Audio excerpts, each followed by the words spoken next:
పరిశుద్ధ గ్రంథము నుండి కీర్తనాలు 106 అధ్యాయము. కీర్తనాలు 106 అధ్యాయము 41 నుంచి చివరి దాకా అండి. 41 నుంచి చివరి దాకా మన మధ్యలో ఉన్నటువంటి సహోదరుడు జోషప్ వచ్చి వాక్యపట్నం చదివి వినిపిస్తాడు.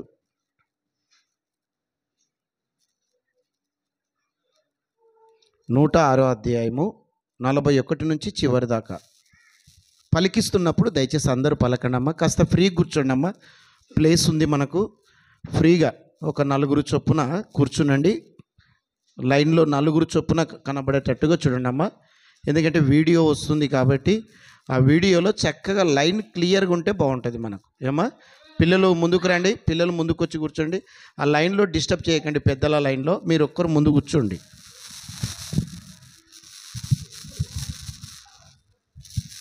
మన దేవుడిని యేసుక్రీస్తు అందరికి సమాధానం కలుగును గాక. కీర్తనల గ్రంథము 106 అధ్యాయము 41 నుంచి చివరి దాకా చదువుకుందాం. ఆయన వారిని అన్యజనుల చేతికి అప్పగించెను. వారి పగవారు వారిని ఏలుచుండిరి. వారి శత్రువులు వారిని బాధ పెట్టిరి. వారు శత్రువుల చేతికి క్రింద అనగబడిరి. అనేక పర్యాయములు ఆయన వారిని విడిపించెను. అయినను వారు తమ తమ ఆలోచనను అనుసరించి తిరుగుబాటు చేయుచూ వచ్చిరి. తమ తమ దోషము చేత హీన దశన నొందిరి.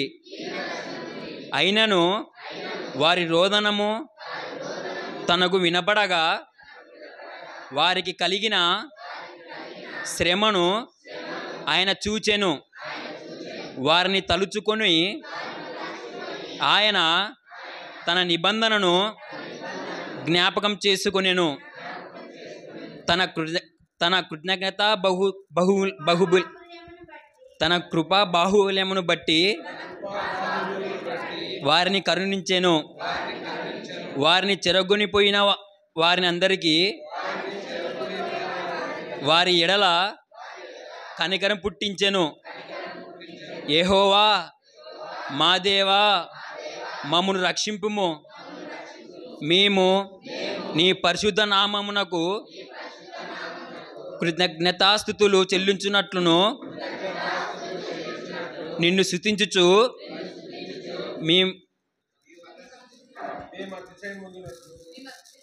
మేము అతిశయించినట్లును అన్యజనులో నుండి మమ్మును పోగు చేయుము.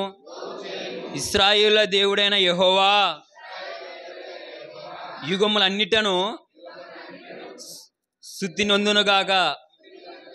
ప్రజలందరూ ఆమేనందురుగాక. యెహోవాను స్తుతించుడి.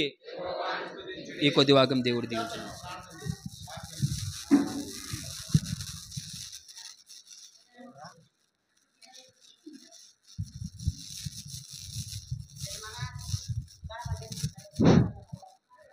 ప్రేమ నమ్మకం కలిగిన మా ప్రియ పరలోకపు తండ్రి, నీ శ్రేష్టమైన ఘనమైన పాదములకు వందనములు, స్తోత్రములు దేవా. నైనా ఈ ఉదయకాల సమయంలో నా ప్రభు తండ్రి, నేను వాక్యం చదివినటువంటి జోసెఫ్ను దీవించి ఆశీర్వదించండి ప్రభువా. అవునయ్యా తండ్రి, వాక్యంలోకి వెలుచుండగా నా ప్రభు తండ్రి, మా హృదయం అంతా నా ప్రభు తండ్రి వాక్యం మీదనే ఉండేటట్లు చేస్తామని యేసయ్య పరిశుద్ధ నామంలో ప్రార్థించి అడిగి వేడుకొంచున్నాం తండ్రి. ఆమేన్.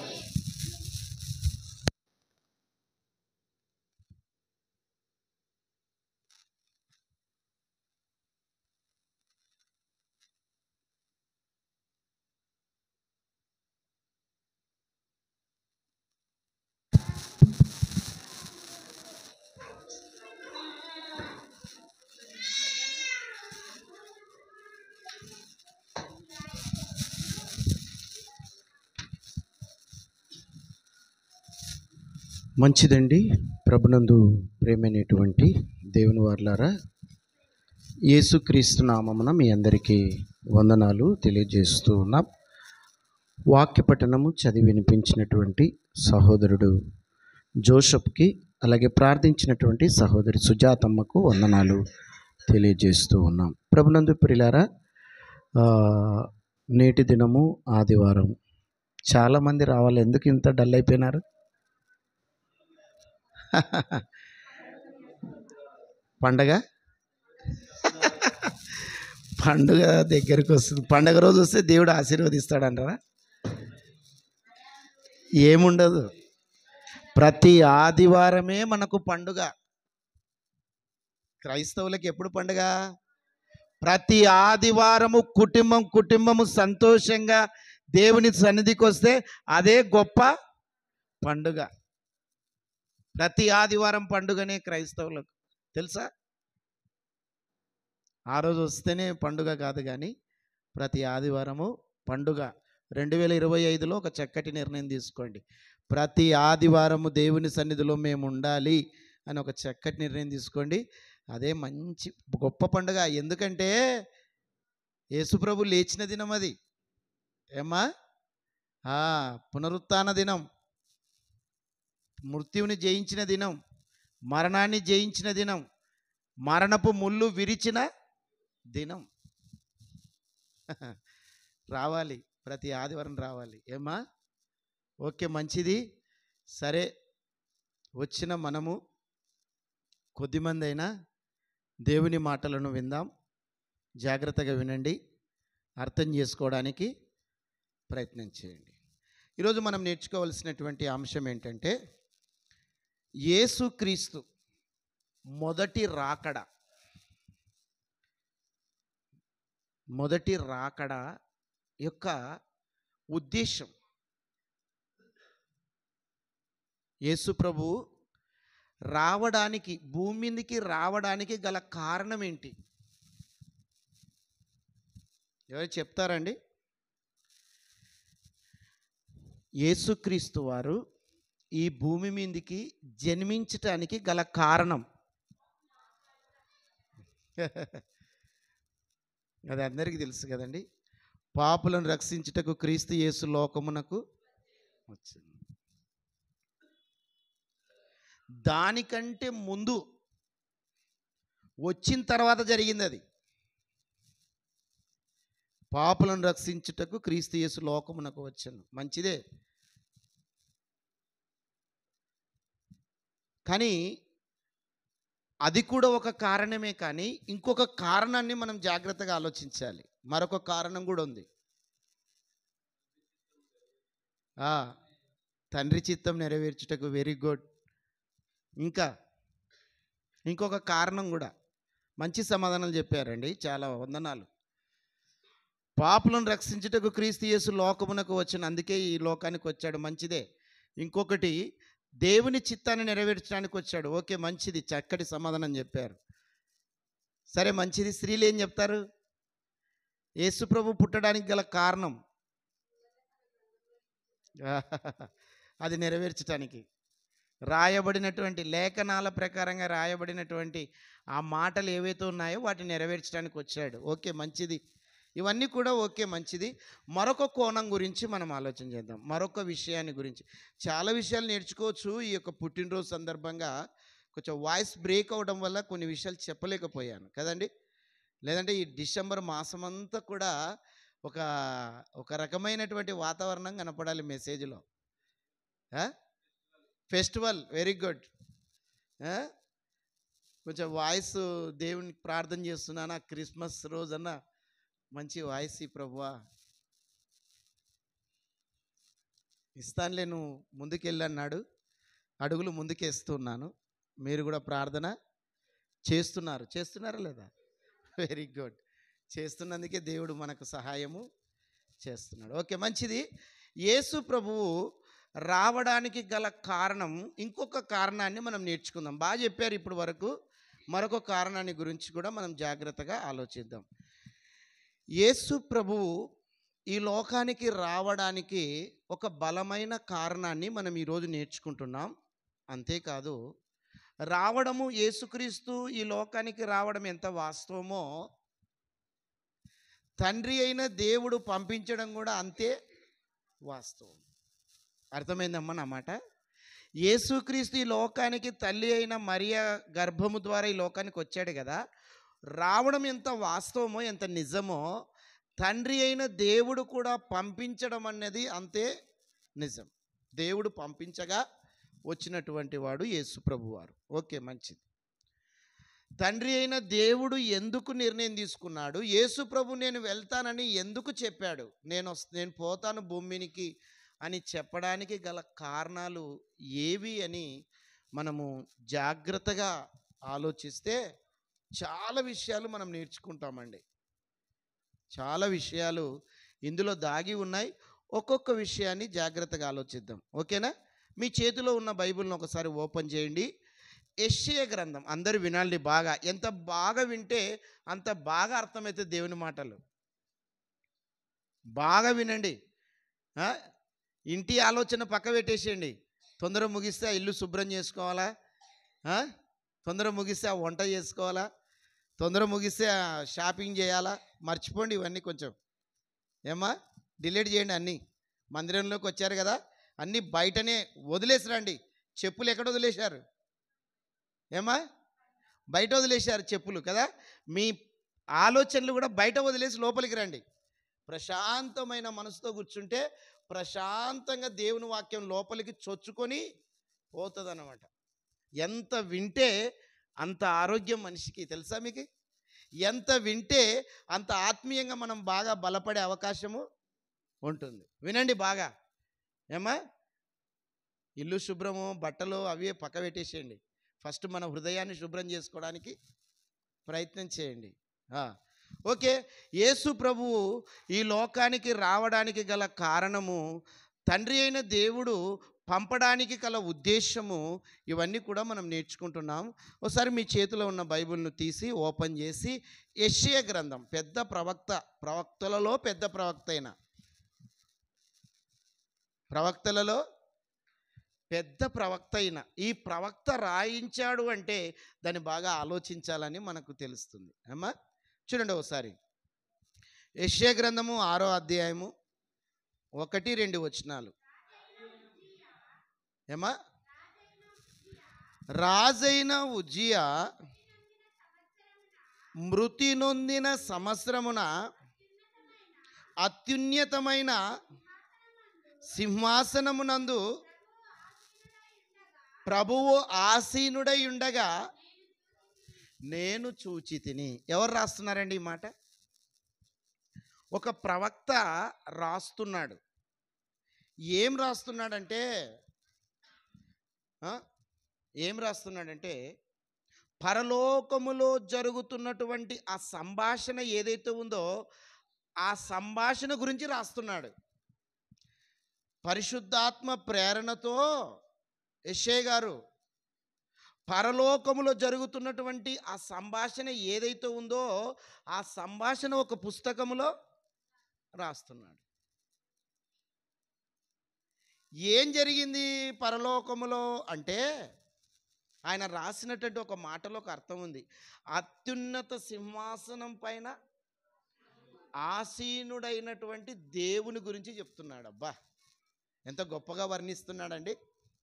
నిజంగా ఆ భక్తులు దేవుని గురించి చెప్తూ ఉంటే అంత గొప్పగా మాట్లాడుతుంటారు. నిజంగా ఆ గొప్పతనం ఆ భక్తుల ద్వారానే వచ్చింది. ఆ గొప్పతనము మనం కూడా దేవుని గొప్పగానే ఊహించాలి. చిన్నగా ఊహించుకోకూడదు. తలనొప్పి వస్తుంది నాయనా, నాకు బాగు చేయి నాయనా. బాగు చేయలేదండి తలనొప్పి. తలనొప్పికి కూడా దేవుని పర్మిషన్. చిన్న ట్యాబ్లెట్, ఏం ట్యాబ్లెట్ అది?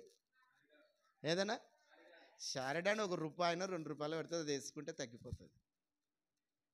లేదండి ట్యాబ్లెట్ వేసుకోకూడదు అంటే వేసుకోవాలా. ప్రకృతి నుండి వచ్చింది అది. దేవుడు ప్రకృతిని ఎవరు కలిగించారు? కలిగి ఉన్నది ఏది ఆయన లేకుండా కలగలేదు. అంటే ప్రకృతిలో కూడా ట్యాబ్లెట్స్ పెట్టాడా లేదా? ఔషధాలు పెట్టాడు. అవి కూడా మనకు అవసరమే. అంత మొండితనం పనిచేయదు. అది దేవుణ్ణి గొప్పగా ఊహించాలి మనం కూడా. యెషయా గారు ఎంత గొప్పగా ఊహించాడంటే దేవుని అత్యున్నత సింహాసనం పైన ఆసీనుడైన దేవుణ్ణి నేను ఎంత గొప్పగా వర్ణిస్తున్నాడు చూడు దేవుని గురించి. అక్కడ దేవుడు ఎలా ఉన్నాడంట, అత్యున్నత సింహాసనం పైన ఆసీనుడై ఉన్నాడంట. ఆయన అంటే కూర్చున్నాడు ఒక సింహాసనం పైన. ఎవరు? దేవుడు కూర్చున్నాడు. దాని గురించి వర్ణిస్తూ దానికంటే ముందు ఒక మాట చెప్పాడండి ఈయన. ఏదండి? ఏదది? ఫస్ట్ చదివింది ఏది? రాజైన ఉజ్జియా మృతి నొందిన సంవత్సరము అన్నాడు. రాజైన ఉజ్జియా మృతి పొందిన సంవత్సరం ఎందుకు చెప్పాలి? అత్యున్నతమైన సింహాసనం మీద ఉన్న ఆసీనుడైన ఆ దేవుడు అంత గొప్పగా వివరించటానికి గల కారణం ఏంటి? మరణాన్ని గురించి చెబుతూ దేవుని యొక్క గొప్పతనము, దేవుడు ఎంత స్థాయిలో ఉన్నాడో వాటి గురించి చెప్తున్నాడు. అసలు దానికి దీనికి ఏంటి సంబంధము? భూమి మీద ఒక రాజు చచ్చిపోయాడండి. మరణం అంటే విషాదం. భూమి మీద ఏమయ్యాడండి? ఒక రాజు చచ్చిపోయాడు. ఎవరు ఆ రాజు? ఉజ్జియా అనే రాజు భూమి మీద చచ్చిపోయినాడు. దీనికి చనిపోయిన దాని గురించి రాయడానికి పరలోకములో ఉన్న దేవుడు ఇంత స్థాయిలో సింహాసనం మీద కూర్చున్నాడు అని చెప్పడానికి గల కారణం ఏంటి? అసలు ఈయన భూమి మీద చచ్చిపోయాడు, ఆయన పరలోకంలో ఉన్నాడు. ఆయన ఆ మాటలు చెప్పడానికి, ఈయన చనిపోయిన విషయం చెప్పడానికి అసలు మధ్యలో ఏంటి? అసలు దీనికి దానికి సంబంధం ఏంటి? యెషయా గారు ఈ మాట రాయించాడండి. గొప్ప ప్రవక్త.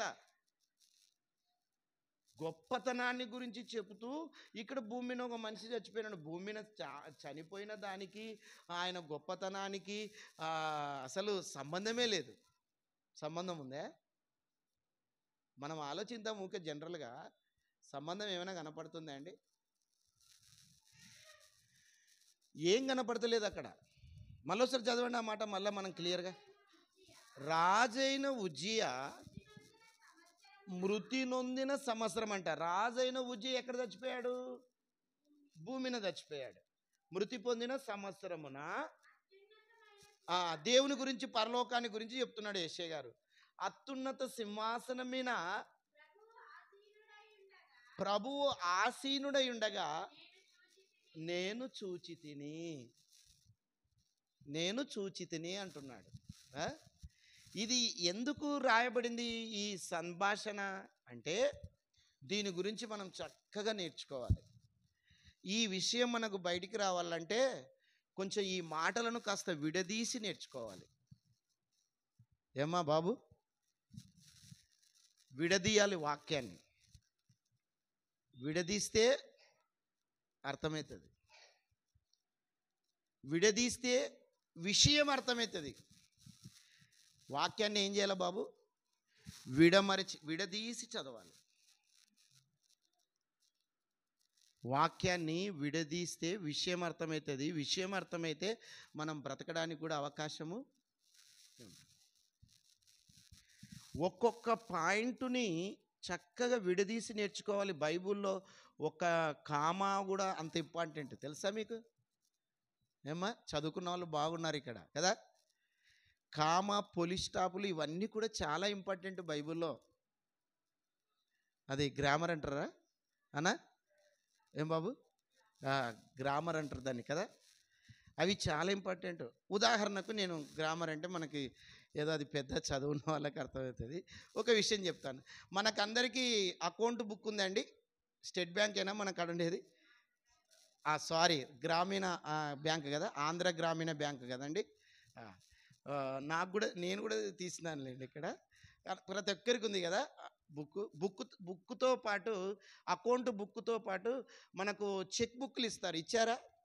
ఇవ్వకపోతే అకౌంట్ మీరు పెట్టుకుంటే కూడా వచ్చేస్తుంది పోస్ట్లో. ఇచ్చారండి? ఇచ్చారు. అందరి దగ్గర ఉన్నాయి సాధ్యమైనంతవరకు చెక్ బుక్లు. చెక్ బుక్లో మనము 100 రూపాయలు తీసుకుంటా, 1000 రూపాయలు తీసుకుంటున్నాము అనుకొని రాశామనుకోండి, 1000 పక్కన చున్న పెడితే ఎంత అవుతుంది? అంటే చున్నకి ఎంత విలువ చూడు చెక్ బుక్లో. ఇంకా మద్దయ్య గారు అయితే ఇంకా లెక్కల్లో ఫస్ట్ కాబట్టి అన్నకి ఇంకా బాగా తెలుసు దీని విషయంలో. 1000 పక్కన ఒక చున్నాకి ఎంత విలువ వస్తుంది చూడండి. 1 పక్కన చున్నా పెడితే విలువ పెరుగుతుంది. అట్లా చున్నాలు అట్లా పెట్టుకుంటూ పోతే 10,000 అవుతుంది. 10,000 పక్కన ఇంకో చున్నా పెడితే 1,00,000. ఇంకా చున్న పెడితే 10,00,000. అబ్బా, పెరుగుతూనే ఉంది. అంటే చున్నకు ఒక చెక్ బుక్లో చున్నకు ఎంత విలువ ఉంటుందో దేవుని మాటలకు కూడా ప్రతి వచనానికి అంత విలువ ఉందన్నమాట. ప్రతి మాటకు అంత విలువ ఉంది. మనం జాగ్రత్తగా వాక్యాన్ని విడదీసి నేర్చుకోవాలి. కలపకూడదు వాక్యాన్ని. చదువుకునేటప్పుడు కలపకూడదు వాక్యాన్ని. కలిపితే ఏమవుతుంది? చెడిపోతుంది. కలిపితే చెడిపోతుంది. విడదీస్తే విషయము అర్థమవుతుంది అన్నమాట. విడదీయాలి. అందుకే మీరు బాగా గమనించండి, అపోస్తుడైన పౌలు వాక్యాన్ని వివరిస్తున్నప్పుడు ఎంత చక్కగా ఆయన మాట్లాడాడో. ఓసారి కొరింథీయులకు రాసినటువంటి పత్రిక చూడండి. కొరింథీయులకు రాసినటువంటి 2వ పత్రిక 2వ అధ్యాయము 17వ వచనం. 2:17. కావున అందరిది ఏంటి అమ్మా? 2:17. ఇట్టి సంగతి అమ్మా 2:17 అండి. కొరింథీ ఒక్కరు చదవండి అమ్మా, క్లియర్గా రెఫరెన్స్. మీరు రేపు మళ్ళీ బైబిల్ క్విజ్ ఉంది. ఇప్పుడే పురుషులు చదువుతారులేండి అమ్మా. కొరింథీయులకు రాసినటువంటి 2వ పత్రిక 2వ అధ్యాయము 17వ వచనం.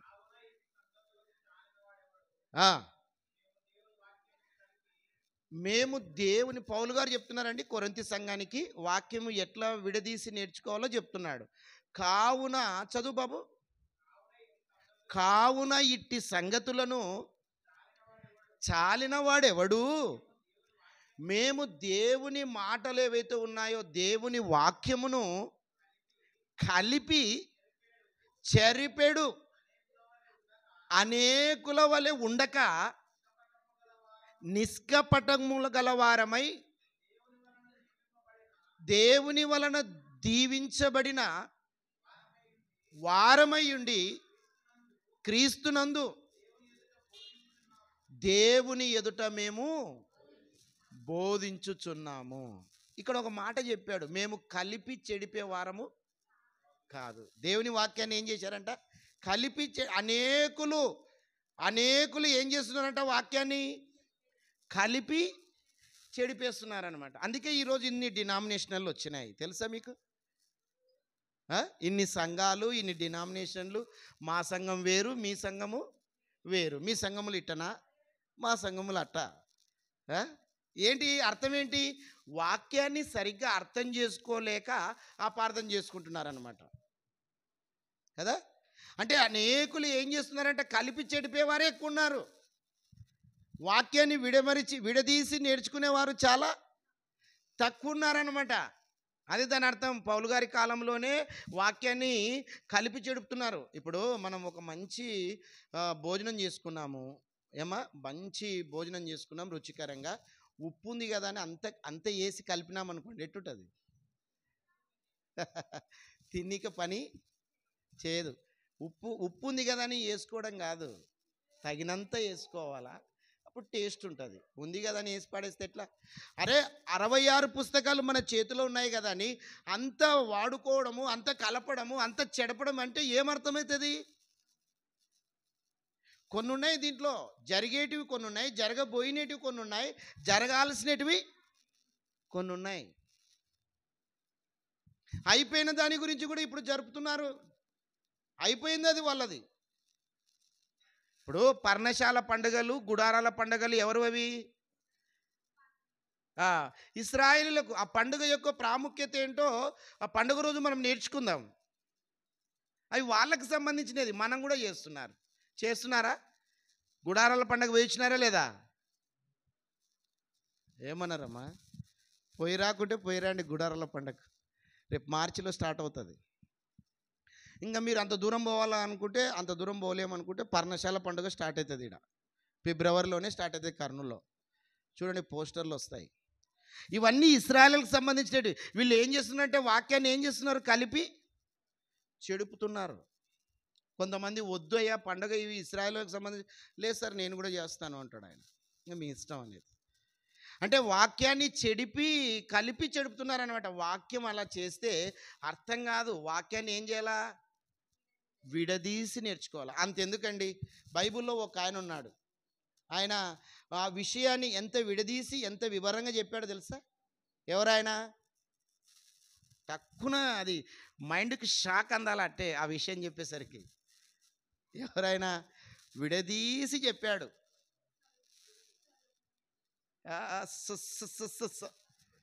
సొలొమోనే.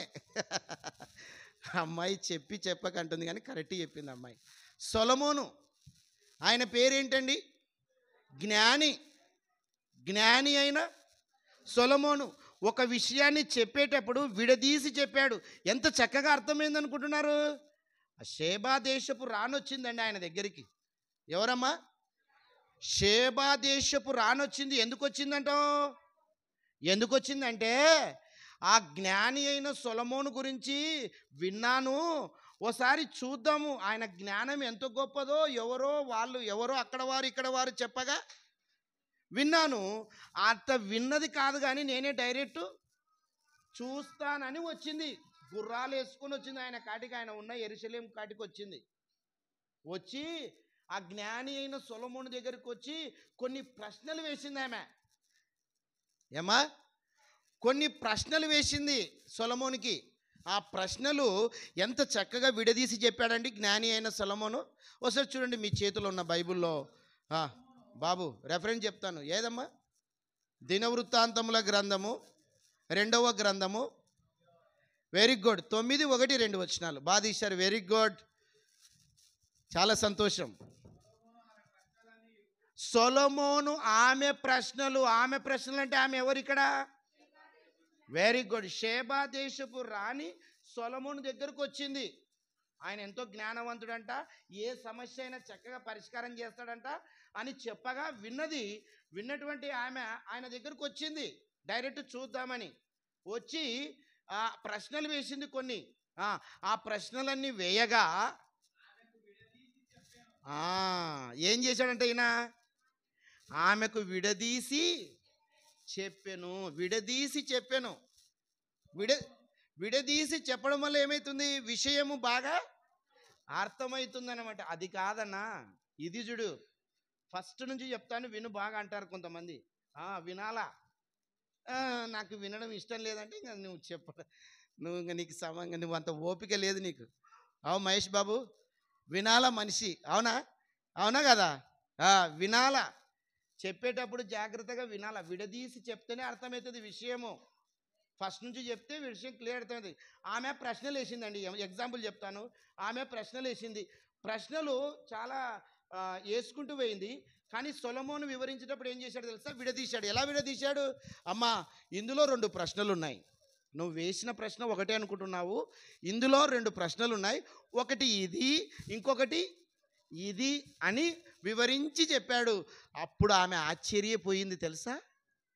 ఆ షేబా దేశపు రాణి, నేను అక్కడక్కడ చెప్పిన మాటలు విన్నది చాలా తక్కువ, నీ దగ్గరకు వచ్చి చూసి ఈ మాటలు వింటుంటే నాకు మనోనేత్రములు తెరవబడ్డాయి. నాకు అసలు ఎన్ని విషయాలు నేర్చుకున్నానయ్యా నీ కాడ అని ఆశ్చర్యపోయింది. అందుకే నిన్ను జ్ఞాని అంటారని చెప్పిపోయింది ఆమె. అంటే జ్ఞాని ఏం చేస్తాడు? వాక్యాన్ని జ్ఞాని ఏం చేస్తాడమ్మా? విడదీసి వివరంగా చెప్తాడు. అట్లా అందుకే పౌలు గారు కూడా క్రొత్త నిబంధనలు ఏమన్నాడు? మేము కలిపి చెడిపేవారము కాదు, మేము విడదీసి ప్రతి విషయాన్ని మీ ముందు పెడతాను అంటున్నాడు. అంతెందుకండి, యేసు ప్రభు వారు ఈ లోకానికి వచ్చినప్పుడు వాక్యాన్ని ఎలా చెప్పాడు అనుకుంటున్నారు ఆయన? అవునన్నా? ఎలా చెప్పాడు? విడదీసి చెప్పాడు. ఇప్పుడు ఒక ఉపమానం చెప్పాడు యేసు ప్రభు వారు. ఒక రైతు పొలానికి వెళ్ళాడు, విత్తనాలు తీసుకొని వెళ్ళాడు. విత్తనాలు తీసుకొని వెళ్ళేటప్పుడు త్రోవ పక్కన కొన్ని పడ్డాయి, కొన్ని ముండ్ల నేలలో పడ్డాయి, కొన్ని రాతి నేలలో పడ్డాయి, కొన్ని మంచి నేలలో పడ్డాయి అని చెప్పాడు. చెప్పిన తర్వాత దీన్ని వివరంగా చెప్పాడు. మళ్ళా వివరిస్తే ఏమొచ్చింది తెలుసా? విడదీసి చెప్పడం వల్ల విత్తనం అంటే విత్తనం కాదు, విత్తనం అంటే వాక్యము అన్నాడు. మంచి నేల అంటే ఏదో కాదు, నేల అంటే మానవుని యొక్క హృదయము అన్నాడు. ఇది అండి విడదీయడము. ఎంత బాగున్నాయి చూడండి ప్రభు మాటలు. నేల అంటే నేల కాదు, నేల అంటే మనిషి యొక్క హృదయము. ఈ హృదయములో వాక్యం అనే విత్తనము వేశాను. వేసిన తర్వాత 4 నేలలు అంటే 4 హృదయాలకు సంబంధించిన మనుషులున్నారు. ఆ మనుషుల గురించి చక్కగా వివరించాడండి. అది విడదీసి చెప్పడం వల్ల విషయము చక్కగా అర్థమవుతుంది. అన్ని విషయాలు మాట్లాడుకున్నాం. ఇప్పుడు మన విషయాన్ని కూడా ఏం చేయాలి? ఉజ్జీవ మరణము అంటే ఒక రాజు చనిపోయాడు. చనిపోయినటువంటి ఆ రాజు యేసు దేవుని యొక్క గొప్పతనాన్ని గురించి చెప్తున్నాడు. ఇప్పుడు దీన్ని ఏం చేయాలి మనము? ఏమా? విడదీసి నేర్చుకోవాలన్నమాట. అర్థమైందా బాబు? విడదీసి నేర్చుకోవాలి. విడదీసి నేర్చుకోవడం ఎలా అంటే, ఇప్పుడు రాజు మరణాన్ని గురించి మొదట ఆలోచించాలి. ఎందుకు ఆయన మరణించాడు? మరణించిన ఆ భూమి మీద మరణించినటువంటి ఆయనకు సంబంధము, పరలోకంలో జరుగుతున్నటువంటి ఆ సంఘటన గురించి ఏమి సంబంధం ఉంది, ఎందుకు రాయించాడు యెషయా, ఇదంతా కూడా మనం చక్కగా విడదీసి నేర్చుకుంటే విషయము అర్థమవుతుంది. ఇప్పుడు రండి మనం చదువుకున్న మాటకు 6వ అధ్యాయము 1-2 యెషయా. ఇప్పుడు మనం ఓపెన్ చేస్తున్నాం, జాగ్రత్తగా వినండి. రాజైన ఉజ్జియా మృతి నొందిన సంవత్సరమున అత్యున్నతమైన సింహాసనమందు ప్రభువు ఆసీనుడై ఉండగా నేను చూచితిని. మరణించాడండి ఒక రాజు. భూమి మీద ఒక రాజు మరణించాడు. ఈ సంఘటన తెలియాలి. ఫస్ట్ మరణాన్ని గురించి మనం ఆలోచన చేద్దాం. ఈ సంఘటన మనకు తెలియాలంటే ఈయన చరిత్ర మనకు తెలియాలి. ఇక్కడ ఉన్న ఉజ్జియా గురించి మనం బాగా నేర్చుకోవాలి కదండి. ఉజ్జియా చరిత్ర ఎక్కడుంది? రాజుల చరిత్రలు ఎక్కడుంటాయి? బైబిల్ చదివితే మీకు బాగా అర్థమైతే. కొన్ని చరిత్రలు ఒక టక్కున చెప్పాలి. రాజులు అంటే రాజుల చరిత్రలు. రాజులు అంటే అక్కడికి వెళ్ళాలి. దినవృత్తాంతముల చరిత్రలోకి వెళ్తే ఆ రాజుల స్టార్ట్ అవుతాయి అక్కడి నుంచి. దినవృత్తాంతంలో మొదటి గ్రంథం, దినవృత్తాంతంలో 2వ గ్రంథం, రాజులు మొదటి గ్రంథం, రాజుల 2వ గ్రంథంలో చదివితే ఈ రాజుల చరిత్రలు బాగా అర్థమైతే అప్పుడు మనకు దాని విషయం అర్థమైంది. ఇప్పుడు ఈ ఉజ్జియా రాజు యెషయా గ్రంథంలో యెషయా గారు చెప్తున్నారు ఈ మాట. మనం ఈ ఉజ్జియా గురించి తెలుసుకోవాలంటే మనం ఎక్కడికి వెళ్ళాలి? రాజుల చరిత్రలోనికి వెళ్ళాలి. ఇప్పుడు ఉజ్జియా ఏడున్నాడో చూద్దాం. చెప్తారా ఎవరైనా? అంత దూరం ఎందుకులే సార్, సర్లే నేనే తీస్తాను, టైం కూడా లేదు. ఓకే, మంచిది. యెషయా గ్రంథము 2వ దినవృత్తాంతముల గ్రంథము 26వ అధ్యాయం 3-5 వచనాలు. ఎవరండి? ఆ యెషయా పెద్ద ప్రవక్త మాట్లాడుతున్నాడండి. ఆయన గురించేనండి. ఆయన గురించే ఈ విషయం ఈడ దొరికింది మనకు. ఉజ్జియా ఇశ్రాయేల్ ప్రజలను ఏలన ఆరంభించినప్పుడు 14 సంవత్సరాలు గలవాడై యెరూషలేములో ఎన్ని సంవత్సరాలండి? 52 సంవత్సరాలు వెళ్ళినాడంట. 14 సంవత్సరాల నుంచి 52 సంవత్సరాల వరకు ఏలాడంట ఈయన. అంటే ఇశ్రాయేలులను చాలా గొప్పగా వెళ్ళినాడు. ఎవరైనా? ఉజ్జియా. దేవుని పిల్లలను దేవుని వైపు నడిపించడానికి వెళ్తున్నాడు. ఆ ఏలుతున్నటువంటి ఆ పరిస్థితిలో ఈయన తల్లి పేరు కూడా చెప్పబడింది అక్కడ కదా. యెరూషలేము కాపురస్తురాలైన యొకన్య ఈమె తల్లి. తండ్రి పేరు అమజ్య. తండ్రి పేరు అమజ్య, తల్లి పేరు యొకన్య. ఉజ్జియా తల్లిదండ్రుల పేరు ఏంటంటే టక్కుని చెప్పేసేలా. ఓకేనా? మంచిది. ఈ ఉజ్జియా 52 సంవత్సరాలు ఇశ్రాయేలును ఏలాడండి. 14 ఏట సంవత్సరంలో ఏలడం ఆరంభించినప్పుడు అప్పుడేమో సింహాసనం మీద కూర్చోవడానికంటే ముందు ఆయన చాలా భక్తి కనపరిచాడండి. ఏమ్మా, ఎంత భక్తి అంటే దేవుని పట్ల ఎంత నమ్మకం ఉందంటే అంత నమ్మకం దేవుని పట్ల ఉంది ఆయనకు. దేవునికి ఎప్పుడూ ప్రార్థన చేసేవాడు, దేవుని ఆజ్ఞలను చక్కగా పాటించేవాడు. దేవుడు ఆయనను నమ్మాడు. దేవుడు ఏం చేశాడు? ఆయనని ఏం చేశాడమ్మా? నమ్మాడు. ఆయనను నమ్మి బాధ్యతలు అప్పగించాడు. ఆయన నమ్మి ఏం చేశాడమ్మా? బాధ్యతలు అప్పగించాడు. ఏ బాధ్యతలు అంటే ఇశ్రాయేలీలను పరిపాలించు, నా ప్రజలు ఇశ్రాయేలీలను నువ్వు పరిపాలించు అని బాధ్యతలు ఇచ్చాడు ఆయనకు. అప్పుడు ఆ బాధ్యతలు తీసుకొని సింహాసనం మీద కూర్చున్నాడు. ఎవరమ్మా? నిద్రపోతున్నారా? ఎవరు బాబు? జోసెఫ్ ఎవరు? గట్టి చెప్పండి. ఎవరు? ఉజ్జియా. ఉజ్జియా గారు రాజు ఇశ్రాయేలీలను పరిపాలించడానికి గల కారణం ఏంటంటే చాలా భక్తిపరుడు, చాలా దేవుని పట్ల ఆసక్తి కలిగిన వాడు, భయభక్తులు కలిగి జీవిస్తున్నవాడు. ఇలాంటి వారే దేవునికి ఇష్టమైన వారు. దేవుడు ఏం చేశాడంటే, అరే ఉజ్జియా చాలా భక్తిపరుడుగా ఉన్నాడు కనుక ఈయనకు బాధ్యతలు ఇవ్వాలని రాజు పోస్ట్ ఇచ్చాడు. ఏ పోస్ట్ ఇచ్చాడు? రాజు పోస్ట్ ఇచ్చాడు. సింహాసనం మీద కూర్చున్నాడు, ఇశ్రాయేలులను చక్కగా పరిపాలిస్తున్నాడు. బాగుందండి. అప్పటి వరకు సంతోషపడుతున్నాడు. పరలోకంలో ఉన్న దేవుడు భూమి మీద ఇశ్రాయేలులను చక్కగా పరిపాలిస్తున్నాడు. దేవునికి లోబడి జీవిస్తున్నాడు, దేవుని యందు భయభక్తులు కలిగి జీవిస్తున్నాడు. బాగుందండి, బాగుంది. సింహాసనము స్థిరపడిపోయింది. కొన్ని రోజుల తర్వాత ఏమైంది? సింహాసనము స్థిరపడిపోయింది. స్థిరపడిపోయిన తర్వాత ఇతనికి ఏమొచ్చింది? గర్వం వచ్చింది. Very good. ఏమొచ్చిందండి? గర్వం వచ్చింది. గర్వం వచ్చి దేవుడు లేడు, ఎవడు లేడు, నేనే నాది, నా మాట, నేను చెప్పింది చేయాలి, నేను చెప్పిందే మీరు వినాలి, ఇది నాది, నేను అనే సంభావన, ఆ మాటలు వచ్చాయండి. ప్రభునందు ప్రియులారా, మీరు బాగా గమనించండి. దేవుని సన్నిధిలో ఉంటున్న మనము ఇది నాది, నేను, నా మాట, ఇవన్నీ కూడా దేవుని సన్నిధిలో చెల్లకూడని మాటలు. ఇవి చెల్లవువి. ఈ పదాలు దేవుని సన్నిధిలో ఉండకూడదు. అరే నేను చేశాను ఇదంతా, నేను కష్టపడి చేసినందుకే ఈరోజు ఈ స్థితిలో ఉంది ఈ మందిరం. దెబ్బతింటావు నీవు అట్లా అంటే అప్పటికి మనం ఏమనుకోవాలి? ఇతనికి గర్వము వచ్చింది. ఈయన అదే చేశాడండి. నాది, నేను అనే పదాలు మాట్లాడాడు, గర్వం వచ్చేసింది నాకు. చాలామంది కూడా మీరు బాగా గమనించండి, బాప్తీసం భక్తి జీవితంలో కూడా మీరు బాగా గమనిస్తే బాప్తీసం తీసుకున్న తొలి రోజుల్లో చాలా బాగుంటారు. బాప్తీసం తీసుకున్న తొలి రోజుల్లో ఎంత బాగుంటారంటే అంత బాగుంటారండి కదనా? బాప్తీసము మనము ఎక్కువ శాతము ఆ గుడ్ ఫ్రైడే, ఈస్టర్ పండుగ రోజు ఇస్తాం. ఆ నెలంతా చాలా భక్తిగా ఉంటారండి. అవునా తనేల్? ఆ నెలంతా ఏమవుతారండి? చాలా భక్తిగా ఉంటారు. అసలు 9:30 కన్నా ప్రార్థన అంటే 9కే వచ్చి కూర్చుంటుంటాడు. సార్ ఆడున్నావు సార్ అంటారు ఫోన్ చేసి.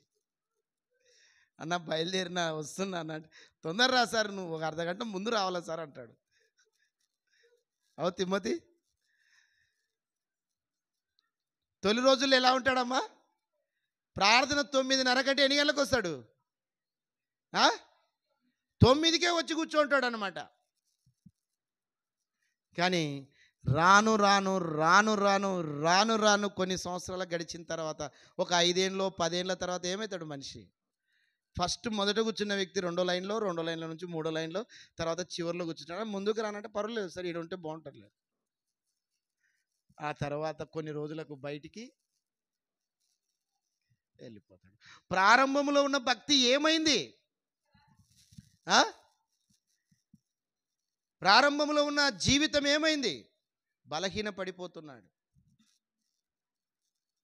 ఒక చెట్టు విత్తనం వేస్తే ఆ చెట్టు రోజు రోజుకి మొలకెత్తి మొక్కగా మారి కొన్ని రోజులకు ఏమవుతుంది? వృక్షంగా మారి 10 మందికి నీడనిస్తుంది. భక్తి జీవితం కూడా అలాగే ఉండాలి. వాక్యం అనే విత్తనము హృదయము అనే నేలలో పడిన తర్వాత మొలకెత్తాలి, మొక్కగా మారాలి. అంటే అభివృద్ధి చెందాలి, మనం ఎదుగుతూ ఉండాలి, డెవలప్ కావాలి. ఎంత ఎదిగితే అంత ఒదగాలి మనిషి. అర్థమవుతుందా? మళ్ళీ ఎదిగిన తర్వాత గర్వం వచ్చేస్తుంది. మనిషికున్న నైజమేది, మనిషికున్న లక్షణమే అది. దేవుడు ఆశీర్వదించాడు అంటున్నావు, మంచిదే. కానీ తగ్గింపు ఎక్కడుంది నీకు? తగ్గింపు ఎక్కడుంది? తగ్గింపు ఉండాలా. సర్దుబాటు గుణం ఉండాలా, సరేలే అంతట్టు ఉండాలా, కోపము ఈర్ష్య అసూయలు ఉండకూడదు. ఉజ్జియాకి అదే వచ్చింది, ఇక్కడున్న రాజుకు అదే వచ్చింది పరిస్థితి. గర్వం వచ్చేసింది. గర్వం వచ్చేసరికి 2 సంవత్సరాలు గర్వపడ్డాడు బాగా. 52 సంవత్సరాలు ఈయన ఏలినటువంటి ఆ కాలాలలో 2 సంవత్సరాలు బాగా గర్వించాడు. ఇంకా నన్ను ఎవరు ఏం చేసుకోలేరులే, నాకు బాగా స్థిరంగా నిలబడిపోయింది అని. ఎవరు ఏం చేసుకోలేరులంటే దెబ్బతింటావు. నాశనానికి ముందు గర్వము నడుస్తుంది. నీవు గర్వపడుతున్నావంటే నువ్వు త్వరలోనే ఏమైపోతున్నావు? రెండో మెట్టు ఏంటది? నాశనం కాబోతున్నావు. జాగ్రత్త, అర్థం చేసుకోవాలా మనం. ఆ రాజు ఏం చేశాడంటే గర్వపడ్డాడు, నన్ను ఎవరు ఏం చేసుకోలేరులే అన్నాడు అని విర్రవిగిపోయాడు, గర్వించాడు. ఆ 2 సంవత్సరాలు దేవుడు చూశాడు మారతాడేమని, మారలే, ఇక తీసేశాడు. చాలామంది రాజుల పరిస్థితి కూడా అంతా ఇంతే. ప్రారంభంలో బాగున్నారు, కొంతకాలమైన తర్వాత చెడిపోతున్నారు. ప్రారంభంలో దేవుడు ఉజ్జియాను చూసి నాకంటూ ఒక కుమారుడు ఉన్నాడు భూమి మీద, ఆయన నా మాటలు చెప్తూ ఉన్నాడు, అనేక మందిని ప్రభు దగ్గరికి నడిపిస్తున్నాడని సంతోషపడ్డాడు దేవుడు. దేవునికి ఎప్పుడు సంతోషం ఉంటో తెలుసా? ఎవరి ద్వారా సంతోషం ఉంటో తెలుసా? దేవునికి పరలోకములో ఉన్న దేవుడు భూమి మీద ఉన్న మనుషుల ద్వారా సంతోషం ఎవరి ద్వారా వస్తుందో తెలుసా?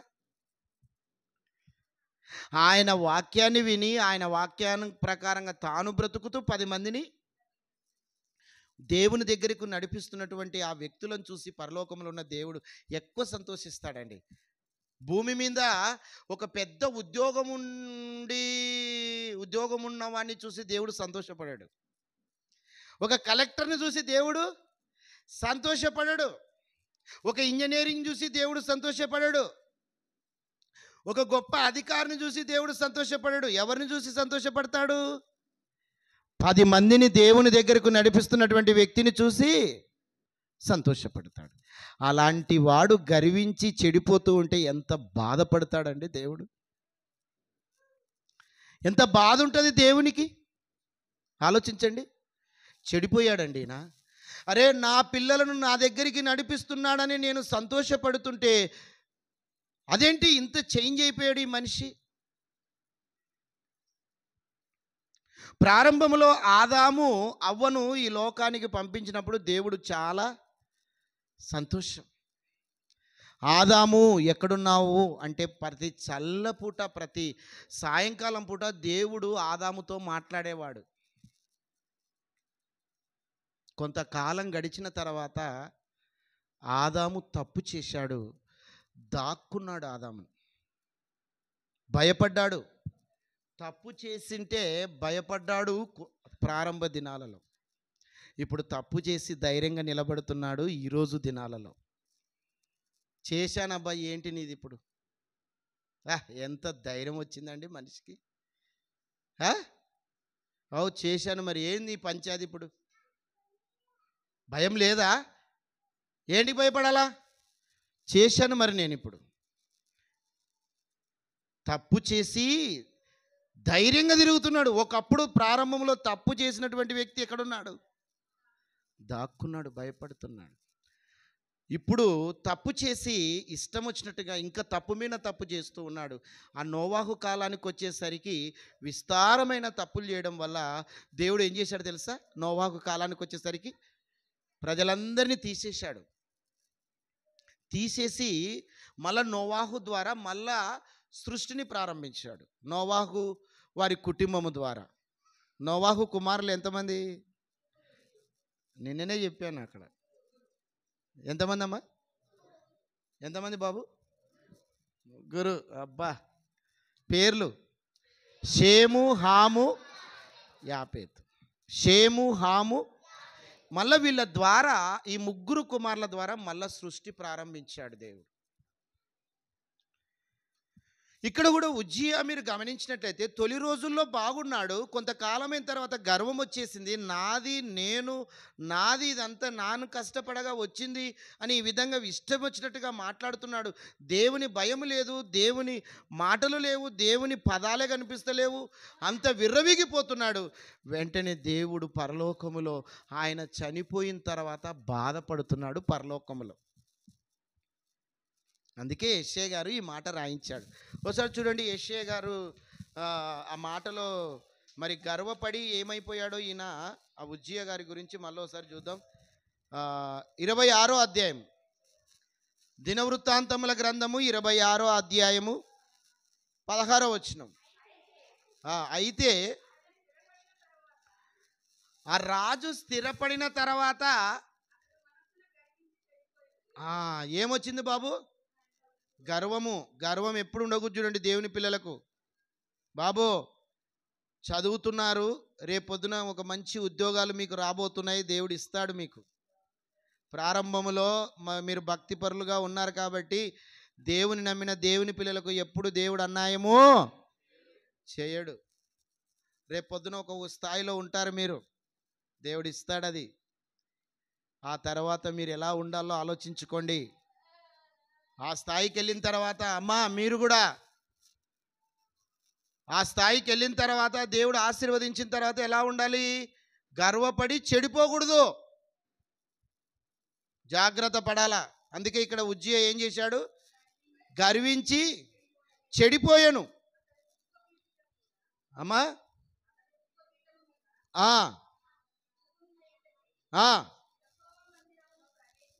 యెహోవా మందిరములో ప్రవేశించి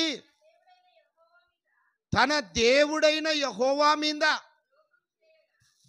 దేవునికే ద్రోహం చేశాడు, మనిషికి కాదు. అంటే గర్వం అనేది అట్ట పనిచేస్తుంది. ఆడున్నాడు దేవుడు, ఎవడు లేడు పోయా, దెబ్బతింటావు బాబు, అంత పని చేయదు, తగ్గండి. జీవితాలు బాగుపడాలంటే ఏం చేయాలా? తగ్గాలి. అరే యేసు ప్రభులు ఒక్కటోడే పరలోకాన్ని విడిచిపెట్టకూడని భాగ్యాన్ని విడిచిపెట్టొచ్చాడు ఆయన. ఫిలిప్ గారు రాస్తే ఏమన్నాడు అక్కడ? విడిచిపెట్టకూడని భాగ్యం, విడిచిపెట్టకూడని భాగ్యం అది. సర్పంచ్ అయ్యాడు, సర్పంచ్ సీటు మీద కూర్చున్నాడు, సర్పంచ్ నుంచి ఎమ్మెల్యే పోయినాడు, ఎమ్మెల్యే నుంచి మంత్రికి పోయినాడు. మంత్రిలో ఉన్న ఆయన సర్పంచ్కు దిగుతాడా, లేదంటే వార్డు నంబర్కి వస్తాడా? ఒక సీఎం అండి, ఒక ప్రాంతానికి, ఒక రాష్ట్రానికి ఒక సీఎం పోస్ట్ కొట్టాడు ఆయన. సీఎంగా ఉన్న ఆయన తన ఊరిలో వార్డు నంబర్గా పోటీ చేస్తాడా? దిగుతాడా కిందికి?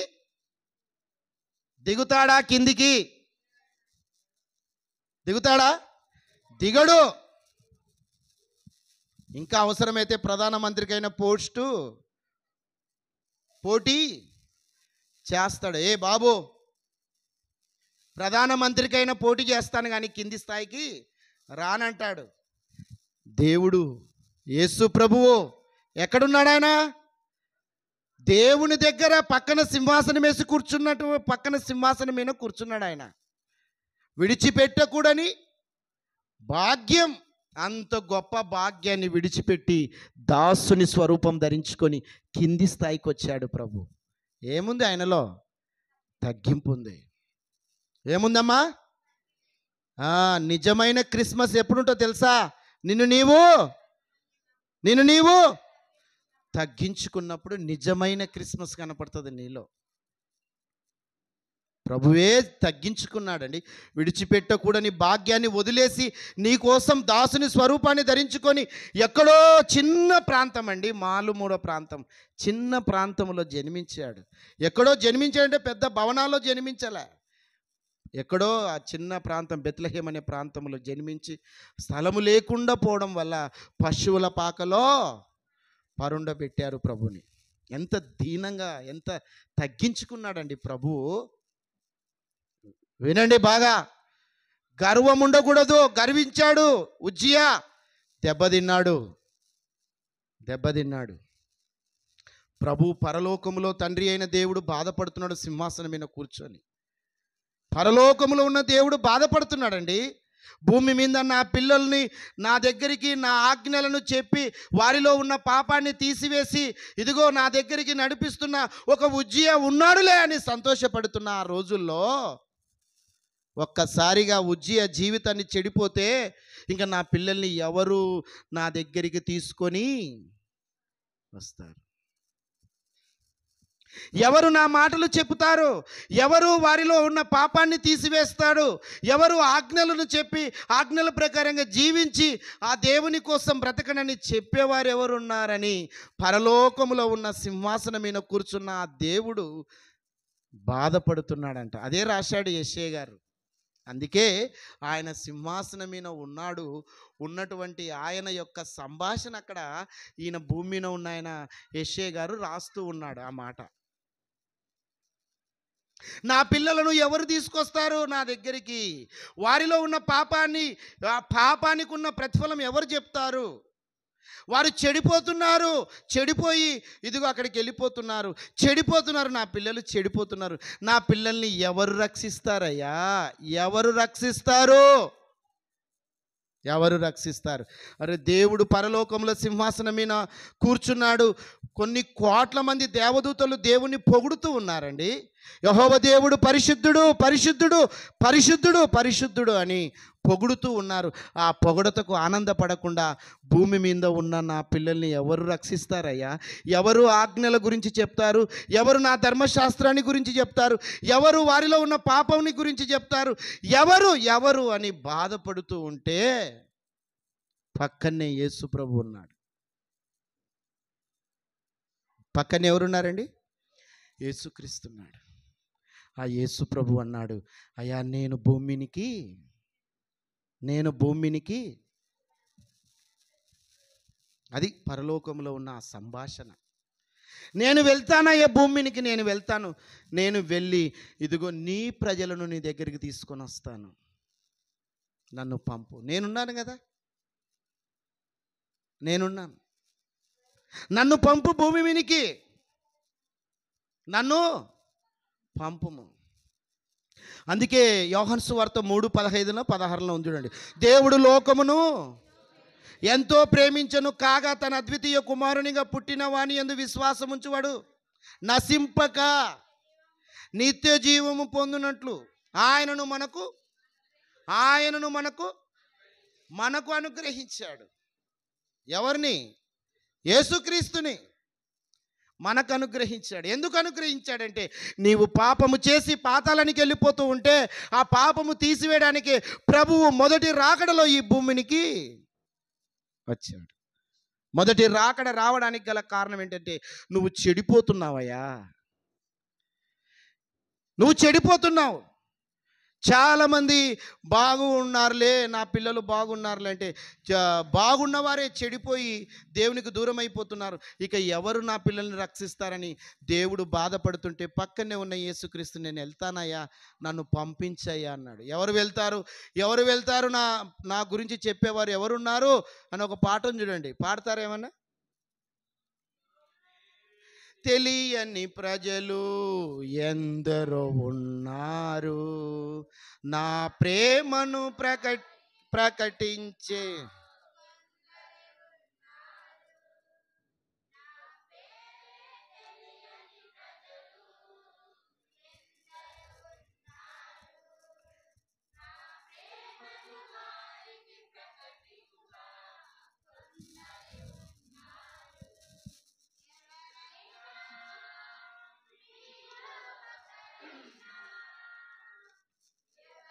చాలమ్మా.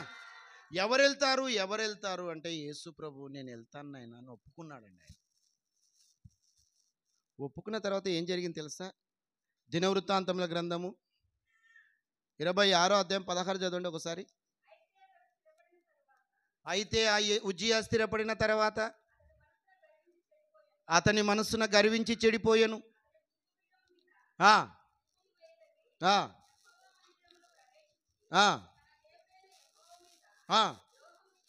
ద్రోహము చేయగా ఆ, ఆ, ఆ, ఆ,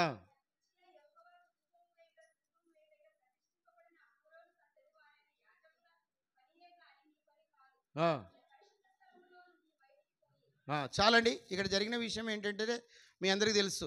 అహరోను నుంచి వచ్చిన సంతానమే ధూపం వేయాల. ఈ రాజు ఏం చేశాడంటే, "ఇంక నేను వేస్తా, ఇక నాదే కదా రాజ్యం అంతా." ఆ? స్థిరపడ్డాడు కదా మనోడు. ఇంక అంతా నాదే, నా రాజ్యం, నేను చెప్పినట్టు వింటారు, ఇంక అంతే. అంతే కదండి. అదేంటండి, ప్రారంభంలో వాళ్ళు ఇడిచిపెట్టాయా, ప్రారంభం వేరు. ఇప్పుడు నేనయ్యా, నేను చెప్పినట్ట మీరు విన్నారు. అయినా కొంతమంది వచ్చి అబ్జెక్షన్ చేస్తున్నారు అక్కడ. అయ్యా, ఇది అహరోను సంతానానికి సంబంధించిన కొన్ని ఉన్నాయి, కొన్ని పరిధులు ఉన్నాయి వాళ్ళకు, ఆ పరిధుల ప్రకారంగా చేయాలా. కొంతమంది మందిరం బయట సేవ చేసే కొన్ని వర్గాలు ఉన్నాయి, లోపల చేసే సేవ చేసేవారు కొంతమంది ఉన్నారు. లోపల మందిరం లోపల అతి పరిశుద్ధ స్థలం అనేది ఒకటి ఉంది, మళ్ళీ దాని లోపలికి ఎక్కేవారు కూడా కొంతమంది ఉన్నారు, యాజకులు. ఎవరంటే ఎవరు ఎక్కితే దెబ్బతింటాడు. ఎక్కేవారు కూడా పరిశుద్ధంగా ఉండాలి. మళ్ళీ కొంచెం బెసికితే అక్కడే చచ్చిపోతారు వాళ్ళు. అందుకే ఆ నిలువుటంగి వేసుకుంటారు వాళ్ళు. ఒకటి ఉంటుంది ఇక్కడ తాడు, అది తాడు, ఇక్కడ ఒక బిల్ల, అది గంట ఉంటుంది, ఆ తాడు ఉంటుంది. ఎందుకు కట్టుకున్నారు అనుకోండి, లోపలికి పోతే ఏదైనా దెబ్బ తింటే అక్కడికక్కడ చచ్చిపోతే లాగనీకి అనమాట ఆ తాడు. ఎంత సిస్టమేటిక్ ఉన్నాయి అప్పట్లో. ఈ మనిషి ఏమో నేనేస్తా, నాది రాజ్యం, నువ్వేం చేయాలా, దేవుని ప్రజలకు న్యాయం తీర్చాలా, దేవుని వైపు నడిపించాలా, అంతే. ఓవర్ చేస్తే దెబ్బతింటావు. ఓవర్ చేశాడు, పడిపోయాడు, దెబ్బతిన్నాడు. తన ప్రజలను పరిపాలించడానికి ఎవరు వెళ్తారని పరలోకములో ఉన్న దేవుడు ఆలోచన చేస్తుంటే యేసు ప్రభు సిద్ధపడ్డాడు.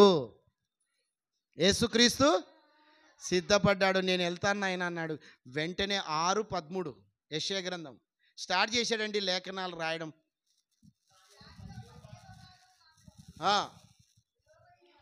6:13-14 చదవండి అమ్మా. యెషయా గ్రంథము 6. అతడు ఇలాగు చెప్పెను, దావీదు వంశస్థులారా వినుడి, మనుషులను విసికించుట చాలదను, నా దేవుని కూడా విసికింతురా. నా దేవుని కూడా విసికిస్తున్నారు మీరంతా అని యెషయా గారు మాట్లాడుతూ, కాబట్టి ప్రభువు తానే ఒక సూచన మీకు చూపును, తండ్రి అయిన దేవుడు తానే ఒక సూచన మీకు చూపును. అదేంటంటే రాశాడు లేఖనమా, ఆలకించుడి, కన్యక, ఎక్కడో రాయించాడు ఈ మాట, యెషయా గ్రంథంలో రాయబడింది. కన్యక గర్భవతి అయి కుమారుని కని అతనికి ఇమ్మానుయేలని పేరు పెట్టును. జాగ్రత్త బాబు, మీరు వినండి అని చెప్తున్నాడు అక్కడ ఉన్నటువంటి ఇశ్రాయేలుకు.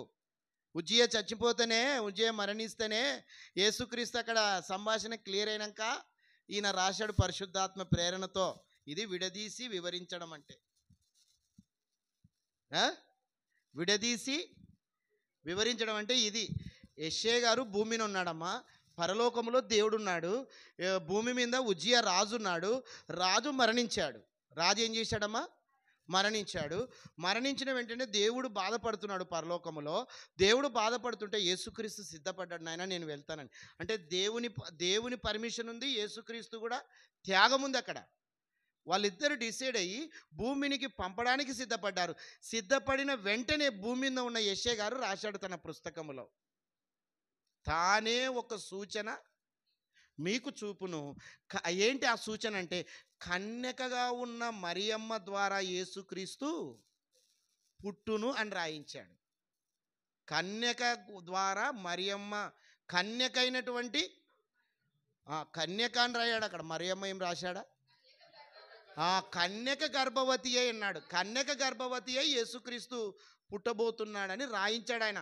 రాయించిన కొంత కాలానికి, చాలా సంవత్సరాల కాలానికి యేసుక్రీస్తు కన్యక అయినటువంటి మరియమ్మ ధర, వీళ్ళందరూ ఈ ప్రవక్తలు రాశారు అక్కడక్కడ. యెషయా రాశాడు, మీకా రాశాడు, ఇంకా మనం చూస్తే కొంతమంది ప్రవక్తలు రాశారు కన్యక గర్భవతి కుమారుని కను. వాళ్ళందరూ ఏం ఆలోచించారంటే, కన్యక ద్వారా వచ్చే ఆ కుమారుడు ఎలా ఉంటాడని ఆశ్చర్యపోయి వాళ్ళు ఆలోచించారు, మేము చూసింటే బాగుండు మా కనులారా అని. వాళ్ళు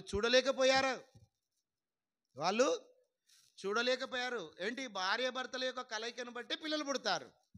అలాంటిది భర్త ప్రళయము లేకుండా, భర్త పర్మిషన్ లేకుండా ఒక కన్యకగా ఉన్నటువంటి ఆమె గర్భాన్ని ధరించి కుమారుని కంటే ఆ కుమారుడు ఎలా ఉంటాడో మనం చూసింటే బాగుండు అని ఆలోచించారు అప్పట్లో వాళ్ళు. కానీ వాళ్ళకి ఆ అదృష్టము దొరకలే, రాయడమే వాళ్ళ పని. కానీ నెరవేర్చింది చాలా సంవత్సరాల క్రితం నెరవేర్చింది. అప్పుడు యేసుక్రీస్తు మొదట రావడానికి గల కారణమయ్యింది. వచ్చిన ఆయన ప్రభు ఎక్కడ కూడా గర్వపడినట్టు లేదు. గర్వపడ్డా ప్రభు? గర్వపడ్డా? నేను గొప్ప. వచ్చిన తర్వాత కొంతమంది 12 మంది శిష్యుల్లో నేను గొప్ప అని మాట్లాడుకుంటున్నారు. అరే బాబు మీరందరూ ఇటు రాండి అన్నాడు. రాండి అంటుంటారు కదా. కొంచెం మనకి వాక్యం బాగా తెలిస్తే నేను చెప్పితే ఉంటుంది. కొంతమంది పాటలు బాగా పాడుతుంటారు. అన్నా నా పాట విన్నా నువ్వు అసలు నా ఈ పదాలు బాలేవి, దేవుని మందిరంలో ఉండకూడని మాటలు ఇవి. దేవుని మాటలు, దేవుని పాటలు బాగున్నాయని చెప్పాలి. నా వాక్యము, నేను అనే పదాలు బాలేవు. దేవుని మాటలు, దేవుని పనోని. నేను ఎవరినండి? దేవుని పనోని. మనం ఎంత ఆయన పని చేయమంటే చేస్తున్నాం. ఆయన చేయమన్నాడు, ఆయన చెప్పమన్నాడు. నేనెంత గొప్పవాడిని? నేను గొప్పనే కాదు, నేను గొప్పని కాదు, నేను ఆయన పనివాణ్ణి. ఆయన చెప్పమంటే చెప్తున్నా. అట్ట తగ్గాల. యేసు ప్రభు నేను గొప్ప అంటే 12 మంది నేను గొప్ప, నేను అపోలో వాడను, నేను వీడిని, నేను వాడిని అంటే అందరిని పిలిచి రాని బాబు మీరంతా ఇటు రాడని ఒక మార్గం చెప్పాడు. ఏంటి చెప్పాడంటే, ఒక బేషన్లో నీళ్ళు తీసుకొని అందరి పాదాలు ఏం చేశాడు? కడిగాడు. దాని అర్థం ఏంటి? తగ్గించుకోవాలి, ఒకరికొకరు తగ్గింపు ఉండాలని కడిగాడు అనమాట. నువ్వు గడుగు అని కాదు. మరి కొంతమంది ఇదే వాక్యం కలిపి చెడిపేదంటే ఇటనే ఉంటుంది అనమాట. చాలామంది సంఘాలలో పాదాలు కడుగుతున్నారు. అది కాదు. పాదాలు కడగడం అంటే అర్థం ఏంటంటే, నిన్ను నీవు తగ్గించుకోవాలా. యేసుక్రీస్తు లక్కటోడే, అంత గొప్ప పరిచారకుడే, అంత గొప్పవాడే, అంత గొప్ప ఆయన్నే శిష్యుల పాదాలు కడిగాను, నేను కడుగుతున్నాను, మీరు కూడా ఒకరికొకరు తగ్గించుకొని జీవించండి అని చెప్పాడు ఆయన. అది దాని అర్థం. కనుక ప్రభునందు ప్రియులారా, యేసుక్రీస్తు ఈ లోకానికి రావడం జరిగింది. వచ్చిన తర్వాత 33 సంవత్సరాలు జీవించాడు. జీవించిన కాలాలలో ఎక్కడ కూడా ఆయన గర్వపడినట్లు, ఎక్కడ కూడా ఆయన నాది నేను చేస్తున్నాను అన్నట్టు ఎక్కడ చెప్పలే ఆయన కదా. 5,000 మందికి ఆహారం పంచాడు. నేను అనలే. తండ్రి కృతజ్ఞతాస్తుతులు చెల్లించాడు. తండ్రి సెలవిచ్చాడు, అద్భుతము జరిగింది. అది అద్భుతం చేశానని ఇంక నేనంటే ఏంటని విర్రవీగలే. యాడుండాలో అన్నే ఉన్నాడు ప్రభు. అది ఆయన గొప్ప. అదే దేవుడు చూశాడు, మెచ్చుకున్నాడు. అందుకే ఆ మాట అన్నాడు, ఈయనే నా ప్రియ కుమారుడు, ఈయన యందు నేను ఆనందించుచున్నాను. నేను ఈయన ఎందే నాకు ఆనందం వచ్చేసింది. ఇంకెవ్వరి వలన. ఎవడో ఒకడు బాగుంటాడు, కొన్ని రోజులకు చెడిపోతున్నాడు. ఇదిగో ఆమెనే, ఇదిగో ఆయన్నే, ఇదిగో అబ్బాయి, ఇదిగో ఆయన్నే 100 మందిలో ఈయన అనే పదం ఎందుకు వాడుతుంటే, ఎక్కువ మంది ఉంటేనే ఆ పదము వాడబడుతుంది. కనుక ప్రభునందు ప్రియులారా, జాగ్రత్త. ప్రారంభంలో ఏ భక్తి జీవితం ఉందో, బాప్తిసం తీసుకున్న తొలి రోజుల్లో దేవుని కోసం ఎలా బ్రతుకుతున్నావో ఆ బ్రతుకు అలాగే కంటిన్యూ చేయి. మధ్యలో గర్వం అనేది, ఈర్ష్య అనేది, అసూయ అనేది, ఇష్టం వచ్చినట్టుగా మాట్లాడడం అనేది అది అసలు మన మందిరంలో ఉండకూడదు. జాగ్రత్త బాబో. గర్వపడితే చెడిపోతావు, జాగ్రత్త. నాశనం అవుతావు, జాగ్రత్త. తగ్గించుకొని దేవుని పరిచర్యకు ముందుకు వెళ్ళిపోదాం. అది చెప్పే నేనైనా విన్న మీరైనా అందరికి ఒకటే తీర్పే అక్కడ.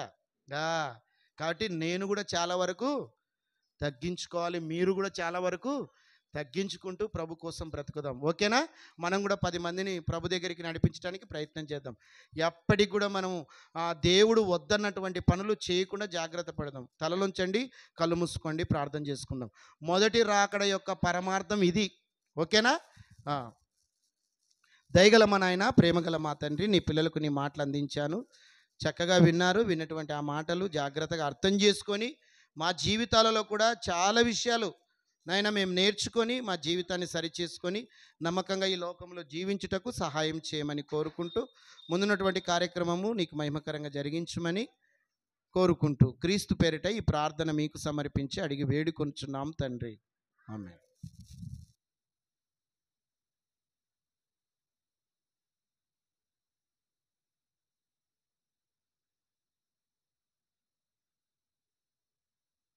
మంచిదండి. ప్రభునందు ప్రేమైనటువంటి దేవుని వర్లారా, యేసుక్రీస్తు యొక్క శరీరానికి సాదృశ్యమైనటువంటి రొట్టె కానీ, ఆయన రక్తానికి సాదృశ్యమైనటువంటి ద్రాక్షరసం కానీ మన మధ్యలో ఉన్నది. జాగ్రత్త అమ్మ, మిమ్మల్ని మీరు చక్కగా పరీక్షించుకొని పాపాలన్నిటినీ తీసివేసుకొని పరిశుద్ధంగా బ్రతకడానికి ప్రయత్నం చేయండి. మొదటి రాకడలో యేసుప్రభు భూమికి వచ్చాడు. రెండవ రాకడలో మళ్ళా భూమికి వస్తాడు. అప్పుడు తీర్పు ఉంటుంది. అప్పుడు అది చాలా భయంకరమైనది. అప్పుడు ప్రభు వింటాడులే అనుకునడం చాలా పొరపాటు. అది మొదటి రాకడలో విన్నాడు ఆయన, రెండో రాకడలో వినే ప్రసక్తి. యూదా గోత్రపు సింహం, ఇంకా ఏంలే గర్జించేదే ఉంటుంది, ఇంకా తీసేసేదే ఉంటుంది. అది అవకాశం వచ్చినప్పుడే సద్వినియోగం చేసుకోవాలి మనం. పెద్దలు అన్నారు కదా, ఇల్లు ఉన్నప్పుడే దీపం ఉన్నప్పుడే, అంతే కదండి. దీపం ఉన్నప్పుడే ఇంట్లో ఉన్న చెత్త చెదారం అంతా బయటికి పంపించేసేయాలి. దీపం మారిపోతే అంత చీకటి, చచ్చిపోతే అంత చీకటి. బ్రతికి ఉన్నప్పుడే నీ హృదయం ఆ హృదయంలో ఉన్న చెత్త చెదారం ఏం చేయాలా? తీసేసుకోవాలా. దీపము, ఆత్మ అనే దీపం ఉంది లోపల.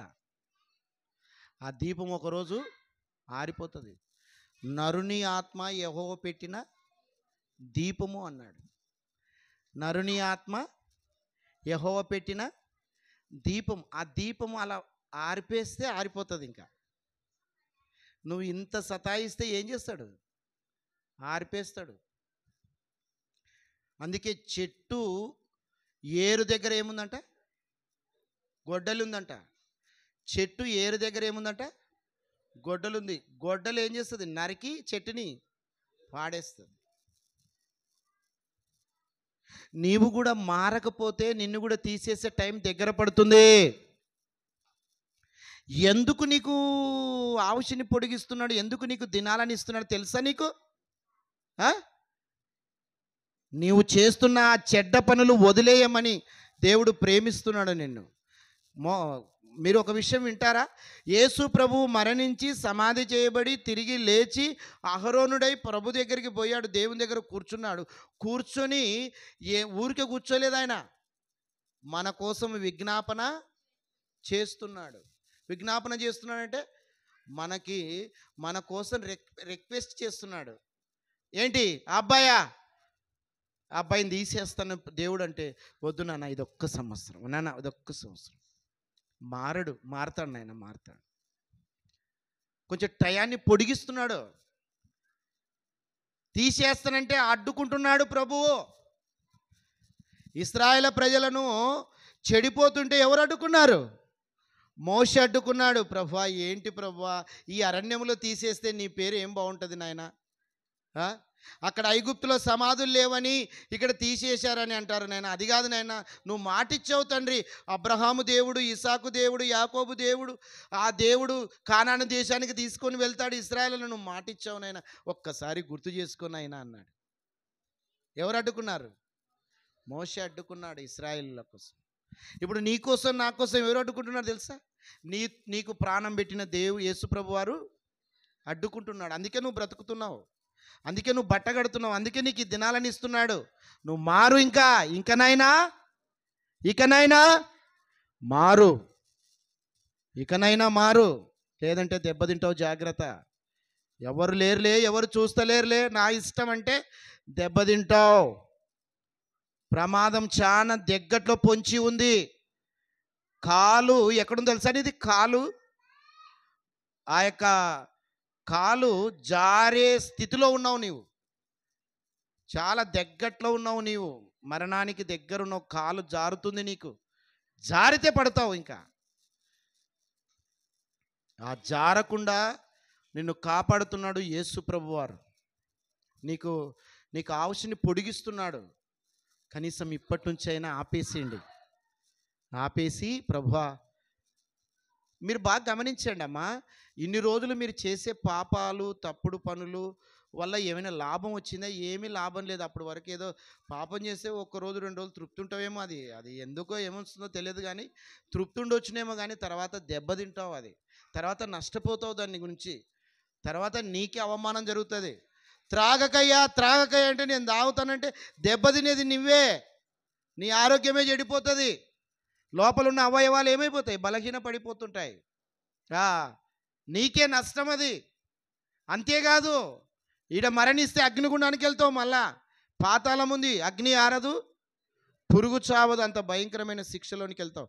అందుకే దేవుడు ప్రేమించి, దేవుని ప్రేమ కనపడుతుంది, తండ్రి అయిన దేవుని ప్రేమ కనపడుతుంది, తర్వాత యేసుక్రీస్తు యొక్క త్యాగము కనబడుతుంది. నీ గురించి వాళ్ళు ఆలోచన చేస్తున్నారు. కాబట్టి జాగ్రత్త పడి ఆ పాపాలన్నీ తీసేసి ప్రభు కోసం బ్రతకడానికి ప్రయత్నం చేయండి. మోస పనులు చేయకండి, అబద్ధాలు మాట్లాడకండి, చెడ్డ చూపులు చేయకండి. బాబు యవనస్తులో జాగ్రత్త. ఈ వయసు చాలా ప్రమాదకరమైనది. ఈ వయసు చాలా ప్రమాదకరమైనది. ఇది వాక్యమే చెప్తుంది. ఏమని తెలుసా? యవనస్తులు తప్పక త్రొట్రిల్లుదురు అని ఉంది. తప్పక త్రొట్రిల్లుదురు అని ఉంది. తప్పక త్రొట్రిల్లుదురు అంటే ఖచ్చితంగా త్రొట్రిల్లుతారు, దారి తప్పే అవకాశం ఉంది. కానీ అదే వాక్యం ఏం చేస్తుందంటే, యవనస్తులు ఎవరి చేత తమ నడకను సరిచేసుకుందరంటే దేవుడిచ్చిన వాక్యమే. 119 ఎక్కడుందన్నమాట? 119వ అధ్యాయము ఏమా 9వ వచనం. వెరీ గుడ్, చదవండి. యవనస్తులు దేని చేత తమ నడకను సరిచేసుకుందురంటే నీ వాక్యమును బట్టే దానిని జాగ్రత్తగా చూచుకొనుట చేతనే కదా. కొంచెం చస్మలు తెచ్చుకో బాబు,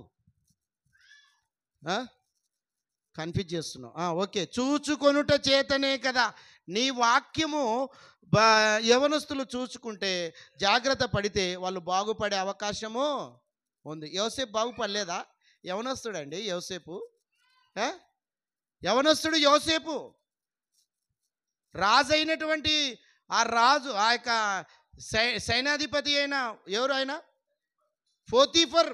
ఆ పోతీఫర్ యొక్క భార్య కన్నేసింది యోసేపు మీద. యవనస్తుడు, బాగా అందంగా ఉన్నాడు, ఎలాగైనా లొంగ తీసుకోవాలని ప్రయత్నం చేసింది భార్య. కానీ ఏం చేశాడు తెలుసా?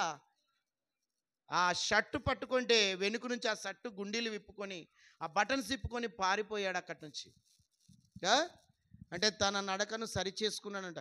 ఇంత దోషము దేవునికి నేను చేయను అని పారిపోయాడు.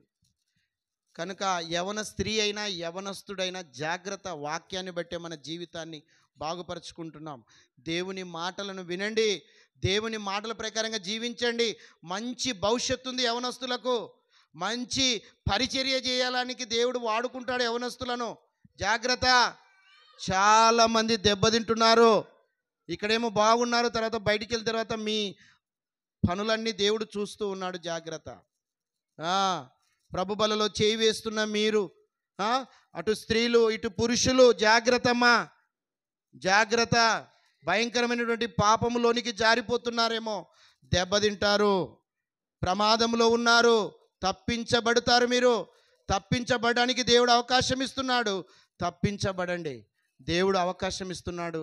దేవుని కోసం బ్రతకడానికి ప్రయత్నం చేయండి, ఆ పరలోకాన్ని చేరండి. ప్రభు బల తీసుకొని బయటికి వెళ్ళి తప్పుడు పనులు చేయకండి, మోసం చేయకండి, దేవుణ్ణి బాధ పెట్టకండి. దేవుణ్ణి బాధ పెట్టిన వాడు ఏ ఒక్కడు చరిత్రలో బాగుపడినట్టు లేదు. ఏదైనా సమస్య వస్తే ప్రభు అంటున్నావు, ఆ ప్రభువునే బాధ పెడితే ఎవడు నీకు మేలు చేస్తాడయ్యా?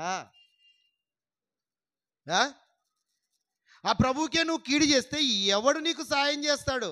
భూమి మీద మనిషికి కీడు చేస్తే దేవుడు సాయం చేస్తాడు. భూమి మీద మనిషి ఇబ్బంది పెడుతుంటే నువ్వు ప్రార్థన చేస్తే దేవుడు నీకు సాయం చేస్తాడు. దేవునికే ద్రోహం చేస్తే, సహాయం చేస్తే దేవునికే నువ్వు మోసం చేస్తే ఇంకా నీకు భూమి మీద కాపాడుతాడు చెప్పండి?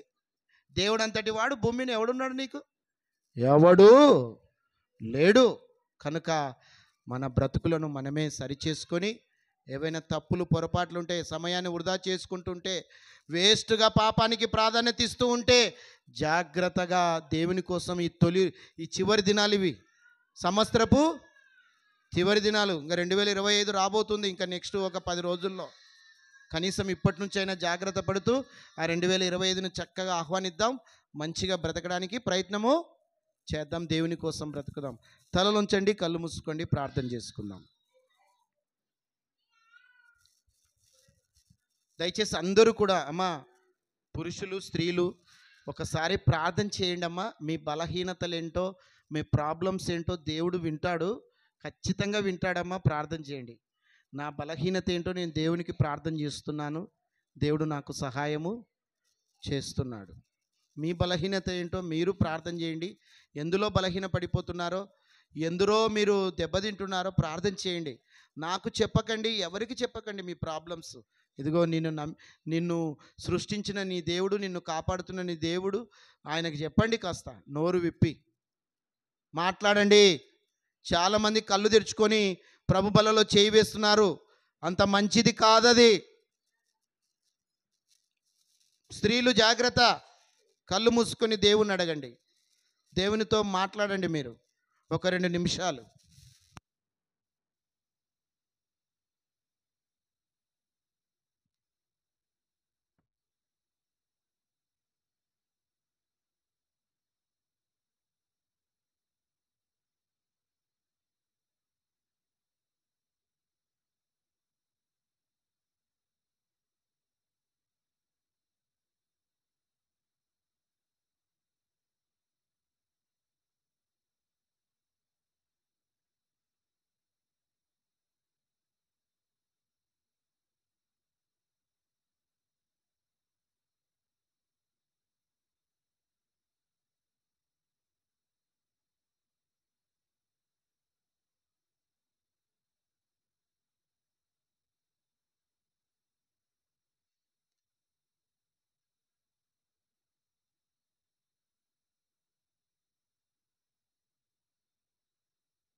అయ్యా నీకు స్తోత్రములు తండ్రి, నీకు వందనాలు నైనా. తండ్రి, గడిచిన కాలమంతా ఇంతవరకు మమ్మల్ని కాచి కాపాడావు నైనా. నా సంఘాన్ని అభివృద్ధి చేసిన నా గొప్ప దేవా నీకు స్తోత్రం తండ్రి. చిన్న సంఘాన్ని ఇంతవరకు అభివృద్ధి చేసి మమ్మల్ని ఆశ్రయించి దీవించినావు తండ్రి. అవునైనా, ఈ దినం వరకు నన్ను బ్రతికినందుకు నీ రొట్టె నీ బల్ల పంచడానికి నాకు శక్తి అవకాశం ఇచ్చిన దేవా నీకు స్తోత్రములనైనా. నా తండ్రి, నీ యేసుక్రీస్తు నామమున అడిగి వేడుకుంటున్నాను పరమ తండ్రి, ఆమేన్.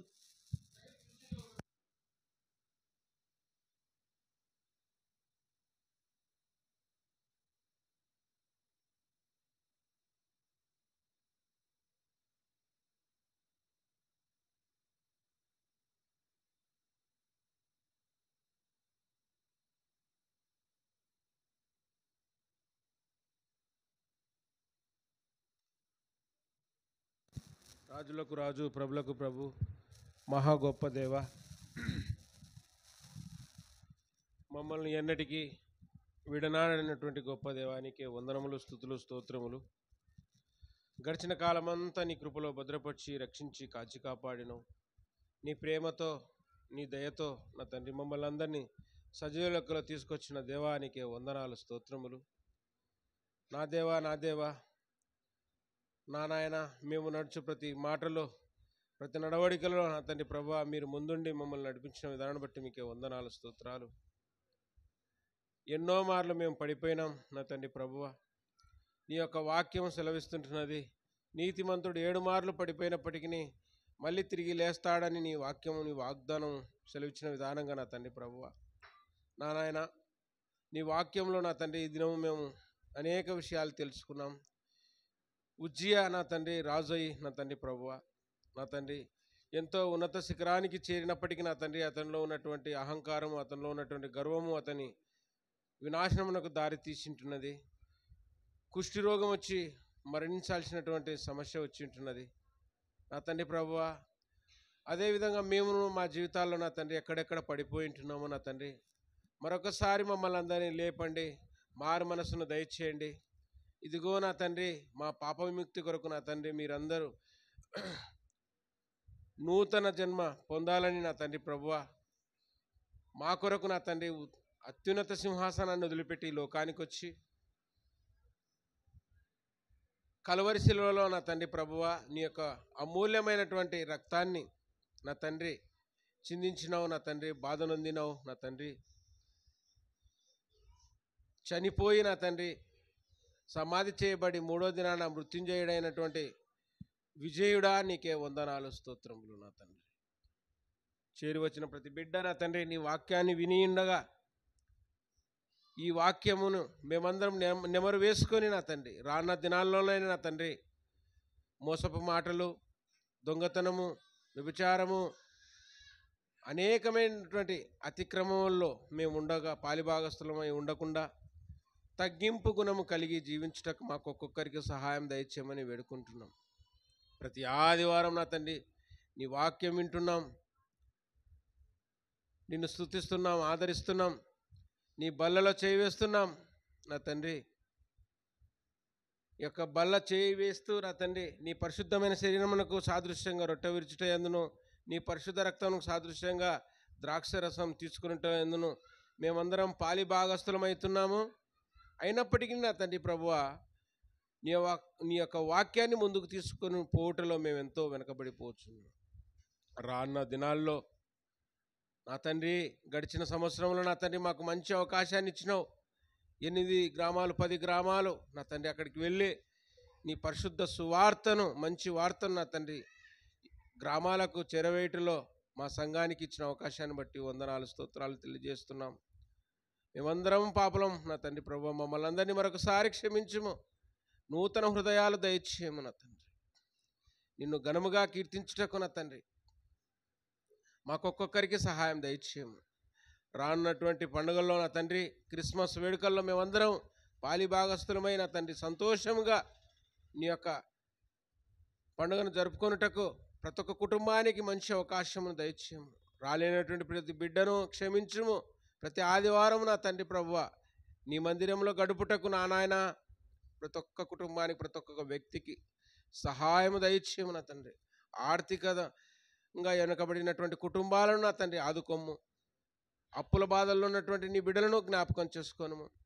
అదే రీతిగా నా తండ్రి ఇంటి నిర్మాణం అయితేనేమి, గర్భఫలమైతేనేమి, ఇంకా వివాహము కాక నా తండ్రి అనేకమైనటువంటి సమస్యలు, పిల్లలు చదువుకొని ఉంటున్నారు, ఉద్యోగాలు లేక, ఎంతోమంది పిల్లలు పరీక్షలకు పోటీ పడుతుంటుండగా నా తండ్రి నీ బిడ్డలకు ఆదరణ లేక, జ్ఞానము లేక నా తండ్రి నీ కొరకు నిరీక్షణ కలిగి ఉంటున్నటువంటి అనేకమైన సమస్యలని చెంతకు తెస్తుంటున్నాం నా తండ్రి, జ్ఞాపకం చేసుకున్నాం.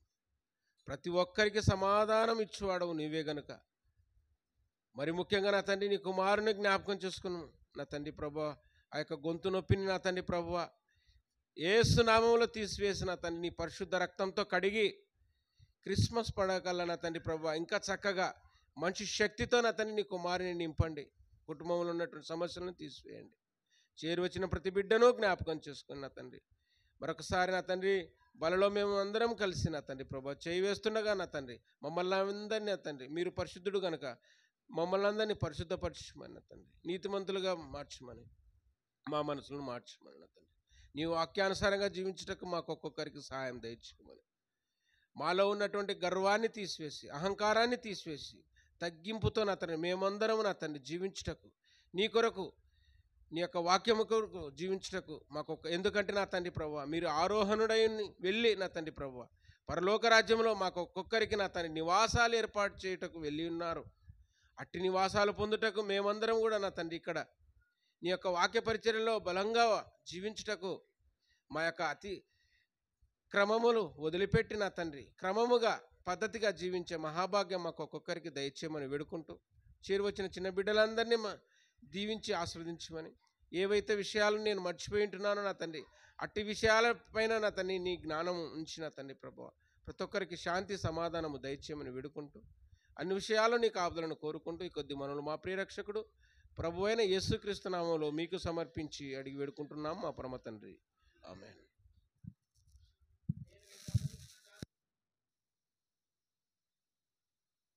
రాత్రి ఒక రొట్టెను ఎత్తుకొని కృతజ్ఞతాస్తుతులు చెల్లించి, ఇది మీ కొరకైన నా శరీరము, నన్ను జ్ఞాపకం చేసుకుంటకే దీన్ని చేయడని చెప్పాను.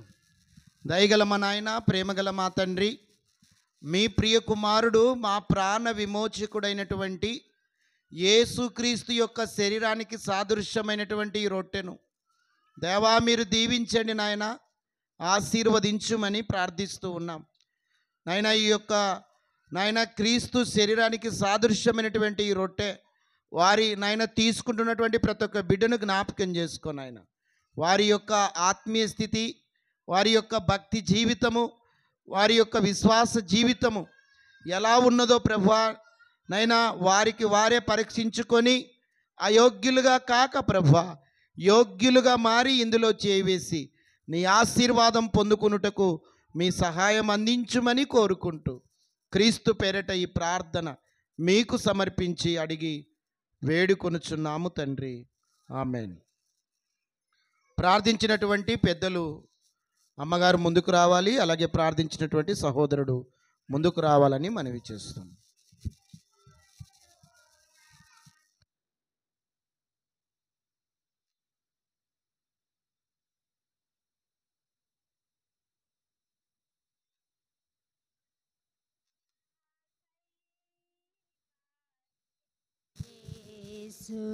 సురక్తము శిలనైన నన్ను మార్చెను, యేసు రక్తము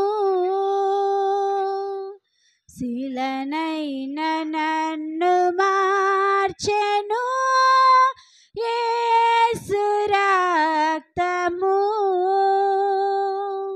యేసు రక్తము ప్రభు యేసు రక్తము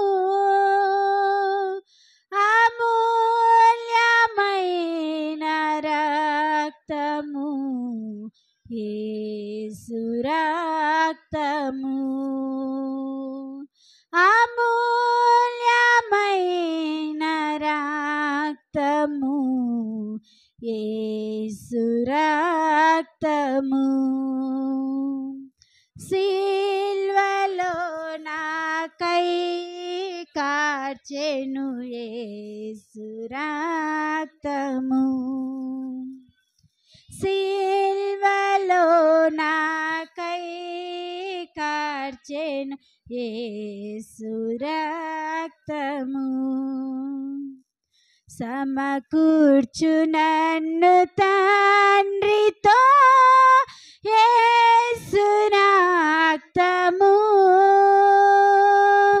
సంధి చేసి చేర్చును యేసు రక్తము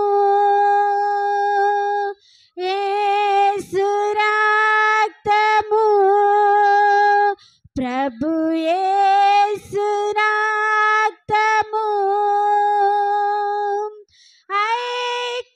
ఐక్యపరచును తండ్రితో యేసు రక్తము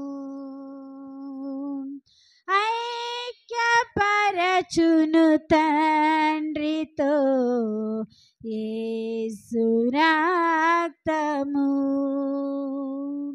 సిల్వలో నాకై కార్చెను యేసు రక్తము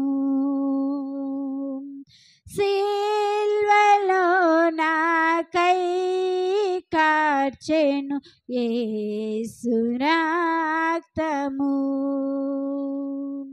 శిలనైన నన్ను మార్చెను యేసు రక్తము. శిలనైన నన్ను మార్చెను యేసు రక్తము. యేసు రక్తము ప్రభు యేసు రక్తము అమూల్యమైన రక్తము. యేసు రక్తము అమూల్యమైన రక్తము. యేసు రక్తము సిల్వలో నాకై కార్చెను యేసు రక్తము.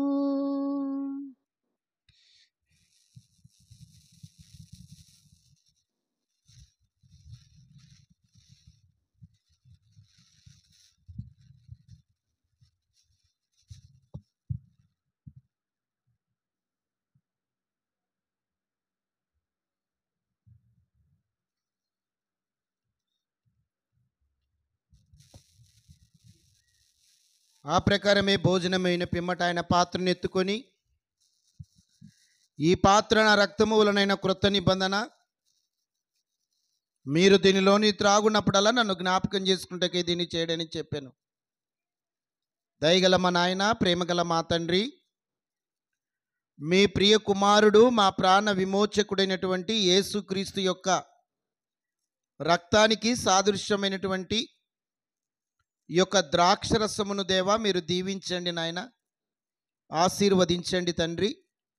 తీసుకుంటున్నటువంటి ప్రతి ఒక్క బిడ్డను జ్ఞాపకం చేసుకొని ఆయన, ఎందరైతే వారి పాపాలను నీ దగ్గర ఒప్పుకొని విడిచిపెడతామని నిర్ణయం తీసుకున్నారో అట్టి బిడ్డలను దేవా మీరు దీవించి ఆశీర్వదించి ఆత్మీయంగా శరీరపరంగా చక్కగా బలపరిచి నడిపించుమని కోరుకుంటూ క్రీస్తు పేరిట ఈ ప్రార్థన మీకు సమర్పించి అడిగి వేడుకొనుచున్నాము తండ్రి, ఆమేన్.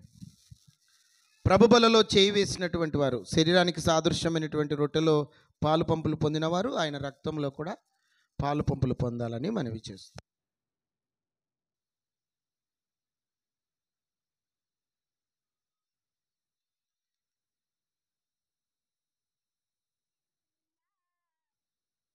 విలువైన నీ ప్రేమన్ వివరింతు శ్రీ యేసు.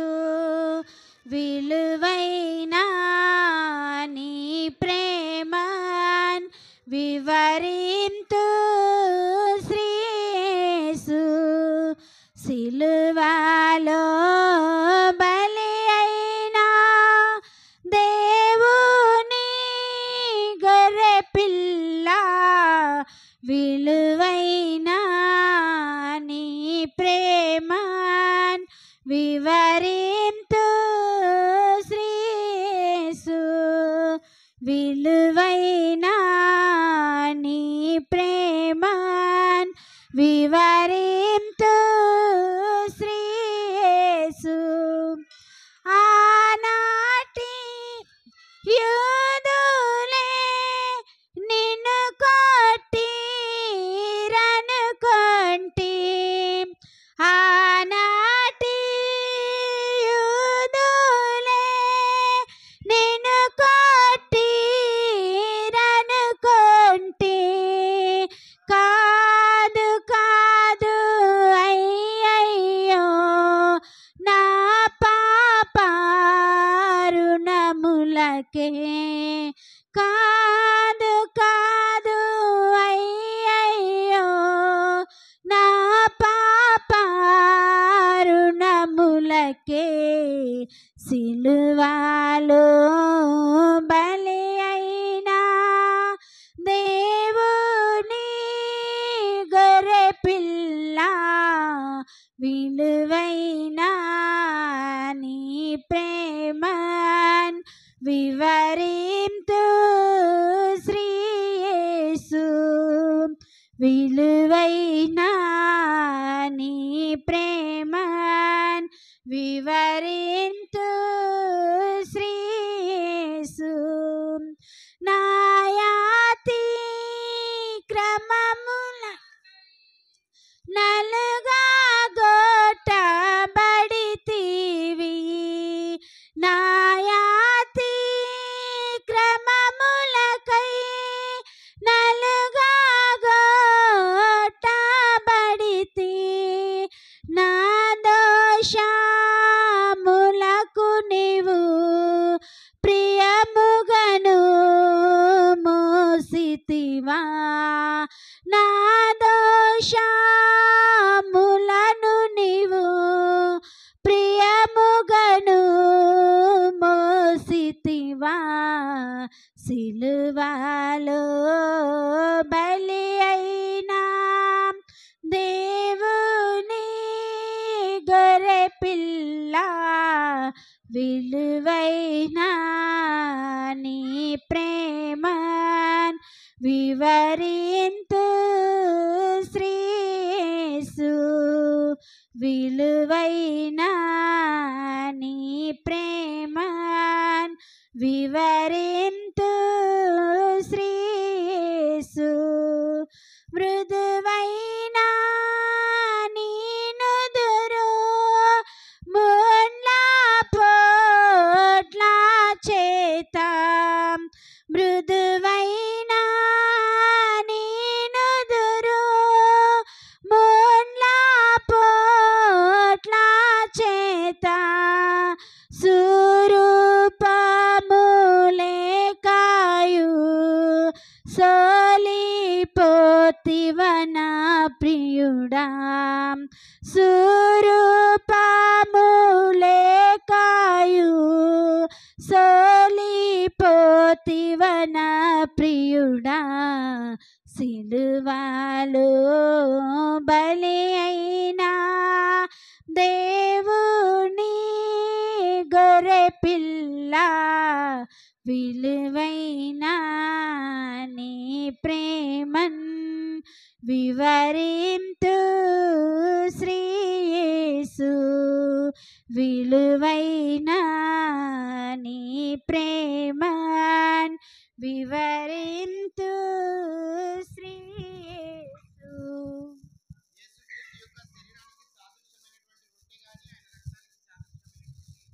ద్రాక్షరసం కానీ ఎవరికైనా అందకపోయి ఉంటే వారి కుడి హస్తాన్ని పైకి లేపి చూపాలని మనవి చేస్తున్నాను. దయగల మా నాయన, ప్రేమగల మా తండ్రి, మీరు ఆశించి కోరుకున్నట్టుగా మీ ప్రియ కుమారుడైన యేసుక్రీస్తు యొక్క జన్మదినం మొదటి రాకడ యొక్క పరమార్థాన్ని గురించి నాయన తెలియపరిచాము తండ్రి.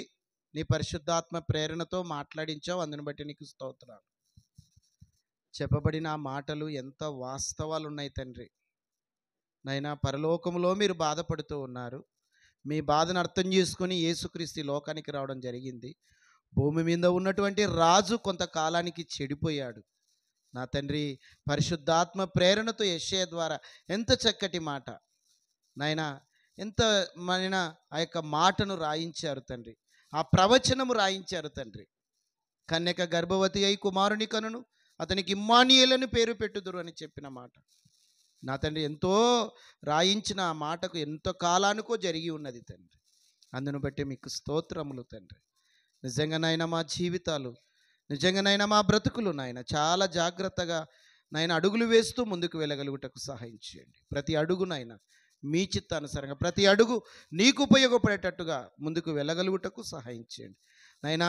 ప్రతి ఒక్కరం తండ్రి, ఎదుటివాడు తప్పు చేస్తున్నాడు, ఎదుటివాడు పాపం చేస్తున్నాడు, ఎదుటివాడు మోసం చేస్తున్నాడు అంటున్నాం, కానీ మా జీవితాల్లో మేమెంతవరకు బ్రతుకుతున్నామన్నది పరీక్షించుకునే భాగ్యం దయచేయండి. చెప్పే నేనైనా విన్న నీ పిల్లలైనా మాకు మేముగా ప్రశ్నించుకొని మాలో ఉన్న లోపాలను దాచిపెట్టుకోకుండా నీ దగ్గర ఒప్పుకొని విడిచిపెట్టి నీ కనికరాన్ని పొందుకున్నటకు సహాయం చేయమని, ఎందరో రాలేకపోయారు నీ సన్నిధికి, దయతో క్షమించుమని, వచ్చే వారమైనా నీ పిల్లలు నీ సన్నిధికి నడిపించుమని కోరుకుంటూ ముందున్నటువంటి కార్యక్రమము మీకు మహిమకరంగా జరిగించుమని క్రీస్తు పేరిట ఈ ప్రార్థన మీకు సమర్పించి అడిగి వేడుకొనుచున్నాము తండ్రి, ఆమేన్.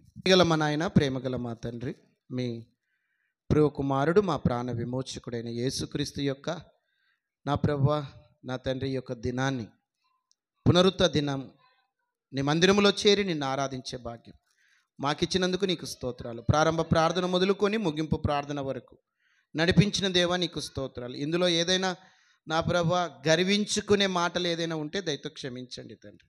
నైనా మాకు మేముగా తగ్గించుకుంటూ, మాకు మేముగా నైనా అన్ని విషయాలలో జాగ్రత్త పడుతూ నీకు ఇష్టకరంగా ఈ లోకంలో జీవించుటకు సహాయం చేయండి.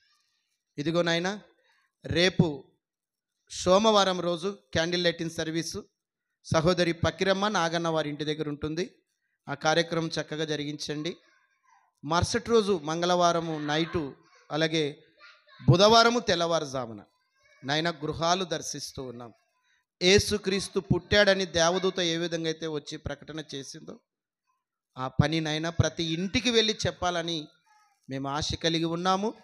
ఆ కార్యక్రమము తండ్రి తెల్లవారుజామున ప్రతి ఒక్కరు, స్త్రీలు, పురుషులు, పెద్దలు, యవనస్తులు, చిన్నపిల్లలు అందరం కలిసి ప్రభా ప్రతి ఇంటికి వెళ్ళి నీ ప్రియ కుమారుని యేసుక్రీస్తు యొక్క జన్మదినాన్ని నేను చెప్పగలిగే అవకాశం మాకు అనుగ్రహించుమని ప్రార్థిస్తూ ఉన్నాం.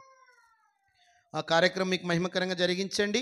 25వ తారీఖు నైనా క్రీస్తు పుట్టినరోజు సందర్భంగా ఆ యొక్క కూడిక అంతటిని చక్కగా జరిగించండి. సాయంకాలము పిల్లల ప్రోగ్రామ్స్ ఉంటుంది నాయన. ఎటువంటి తొందరపాటు లేకుండా, ఎటువంటి ఆటంకాలు జరగకుండా సమయానికి ప్రారంభించి సమయానికి ముగించడానికి ప్రయత్నం చేసే భాగ్యం మా అందరికీ దయచేయండి. అందులో కూడా నీకు మహిమకరంగానే ప్రతిదీ జరిగించాలని కోరుకుంటూ ప్రార్థిస్తూ ఉన్నాం. అలాగే శుక్రవారం గృహ కూడిక జరుపుకుంటున్నటువంటి సహోదరి మద్దమ్మ, రాముడు వారి కుటుంబాన్ని జ్ఞాపకం చేసుకోండి. ఆ కూడిక చక్కగా జరిగించి మా ద్వారా మీరు మహిమ పరచబడాలని ప్రార్థిస్తూ ఉన్నాం. నైనా ఎందరో నీ పిల్లలు కష్టార్జితానికి, నైనా కష్టానికి ఎక్కువగా నా ప్రభా నీ యొక్క పిల్లలకు నైనా కానుకలు అందజేస్తున్నారు. ఇస్తున్న ప్రతి కుటుంబాన్ని దేవా మీరు దీవించండి, ఆశీర్వదించి కాపాడండి. వారి కష్టార్జితం వ్యర్థం కాకుండా ప్రతిఫలం దయచేయండి. సేవకులు అని నాయన కొంతమంది నీ పిల్లలు నాయన కొంత కానుక అందజేశారు. వారిని, వారి కుటుంబాలను కూడా మీరు దీవించి ఆశీర్వదించి కాపాడండి. మీకు మహిమకరంగా జరిగించండి. నన్ను, నా కుటుంబాన్ని జ్ఞాపకం చేసుకో ప్రభువా. నాకున్న బలహీనత మీరు ఎరుగుదురు, జ్ఞాపకం చేసుకో తండ్రి. నాయన స్వస్థత దయచేసి నీ పరిచర్యలో బలంగా వాడుకోండి. నా భార్యకు కూడా మంచి ఆరోగ్యం ఇవ్వండి. ఇద్దరు పిల్లల యొక్క భవిష్యత్తు మీ చేతిలో ఉన్నది. రానున్న దినాలలో మంచి భవిష్యత్తు వారికి దయచేయండి. నీ మమ్మల్ని మేము తగ్గించుకుంటూ మీ నామాన్ని హెచ్చిస్తూ ప్రార్థన అవసరతను నీ పిల్లలందరికీ జ్ఞాపకం చేసుకొని వారి అవసరతలన్నీ మీరు తీర్చుమని కోరుకుంటూ క్రీస్తు పేరిట ఈ ప్రార్థన మీకు సమర్పించి అడిగి వేడుకొనుచున్నాము తండ్రి, ఆమేన్. దయచేసి ఉన్న పాటను అలాగే లేచి నిలబడండి. ప్రభు నేర్పిన ప్రార్థన అందరూ అందరూ అందరూ అందరూ దయచేసి ప్రార్థన చేద్దాం. పరలోకమందున్న మా తండ్రి, నీ నామము పరిశుద్ధ పరచబడునుగాక, నీ రాజ్యం మాకొచ్చునుగాక, నీ చిత్తం పరలోకమందు నెరవేరునట్లు భూమి యందు నెరవేరునుగాక. మా అనుదిన ఆహారము నేడు మాకు దయచేయము. మా రుణములను క్షమించి ఉన్న ప్రకారము మా రుణములను మీరు క్షమించుము. మమ్మను శోధనలోనికి తేక దుష్టు నుంచి మమ్మలను తప్పించుము. ఎందుకంటే రాజ్యము, బలము, మహిమ నిరంతరము నీవై ఉన్నావు తండ్రి, ఆమేన్. కార్తామా దేవేంచి క్షేమమేచి పంపము జీవాహార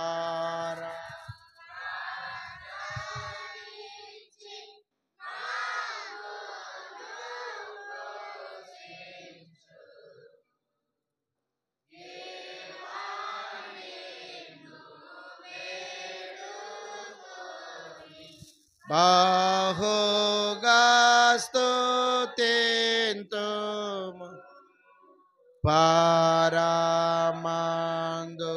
చేరేయింక స్తోత్రము. ఆమేన్. మన తండ్రి అయిన దేవుని యొక్క ప్రేమ, కుమారుడైన యేసుక్రీస్తు యొక్క కృప, పరిశుద్ధ ఆత్మ యొక్క అన్యోన్య సహవాసం ఇక్కడ చేరినటువంటి ప్రతి ఒక్కరికి ప్రార్థన అవసరం ఉన్న నీ పిల్లలందరికీ రేపు జరుగుతున్నటువంటి కార్యక్రమానికి, అలాగే ఆ యొక్క బుధవారం నాయన క్రిస్మస్ కార్యక్రమాలన్నిటికీ, శుక్రవారం జరుగుతున్నటువంటి గృహ కూడికకును నాయన సదాకాలము తోడైండి నడిపించునుగాక. ఆమేన్. అందరికి వందనాలమ్మా. ఒకరికొకరు వందనాలు పెట్టుకునండి.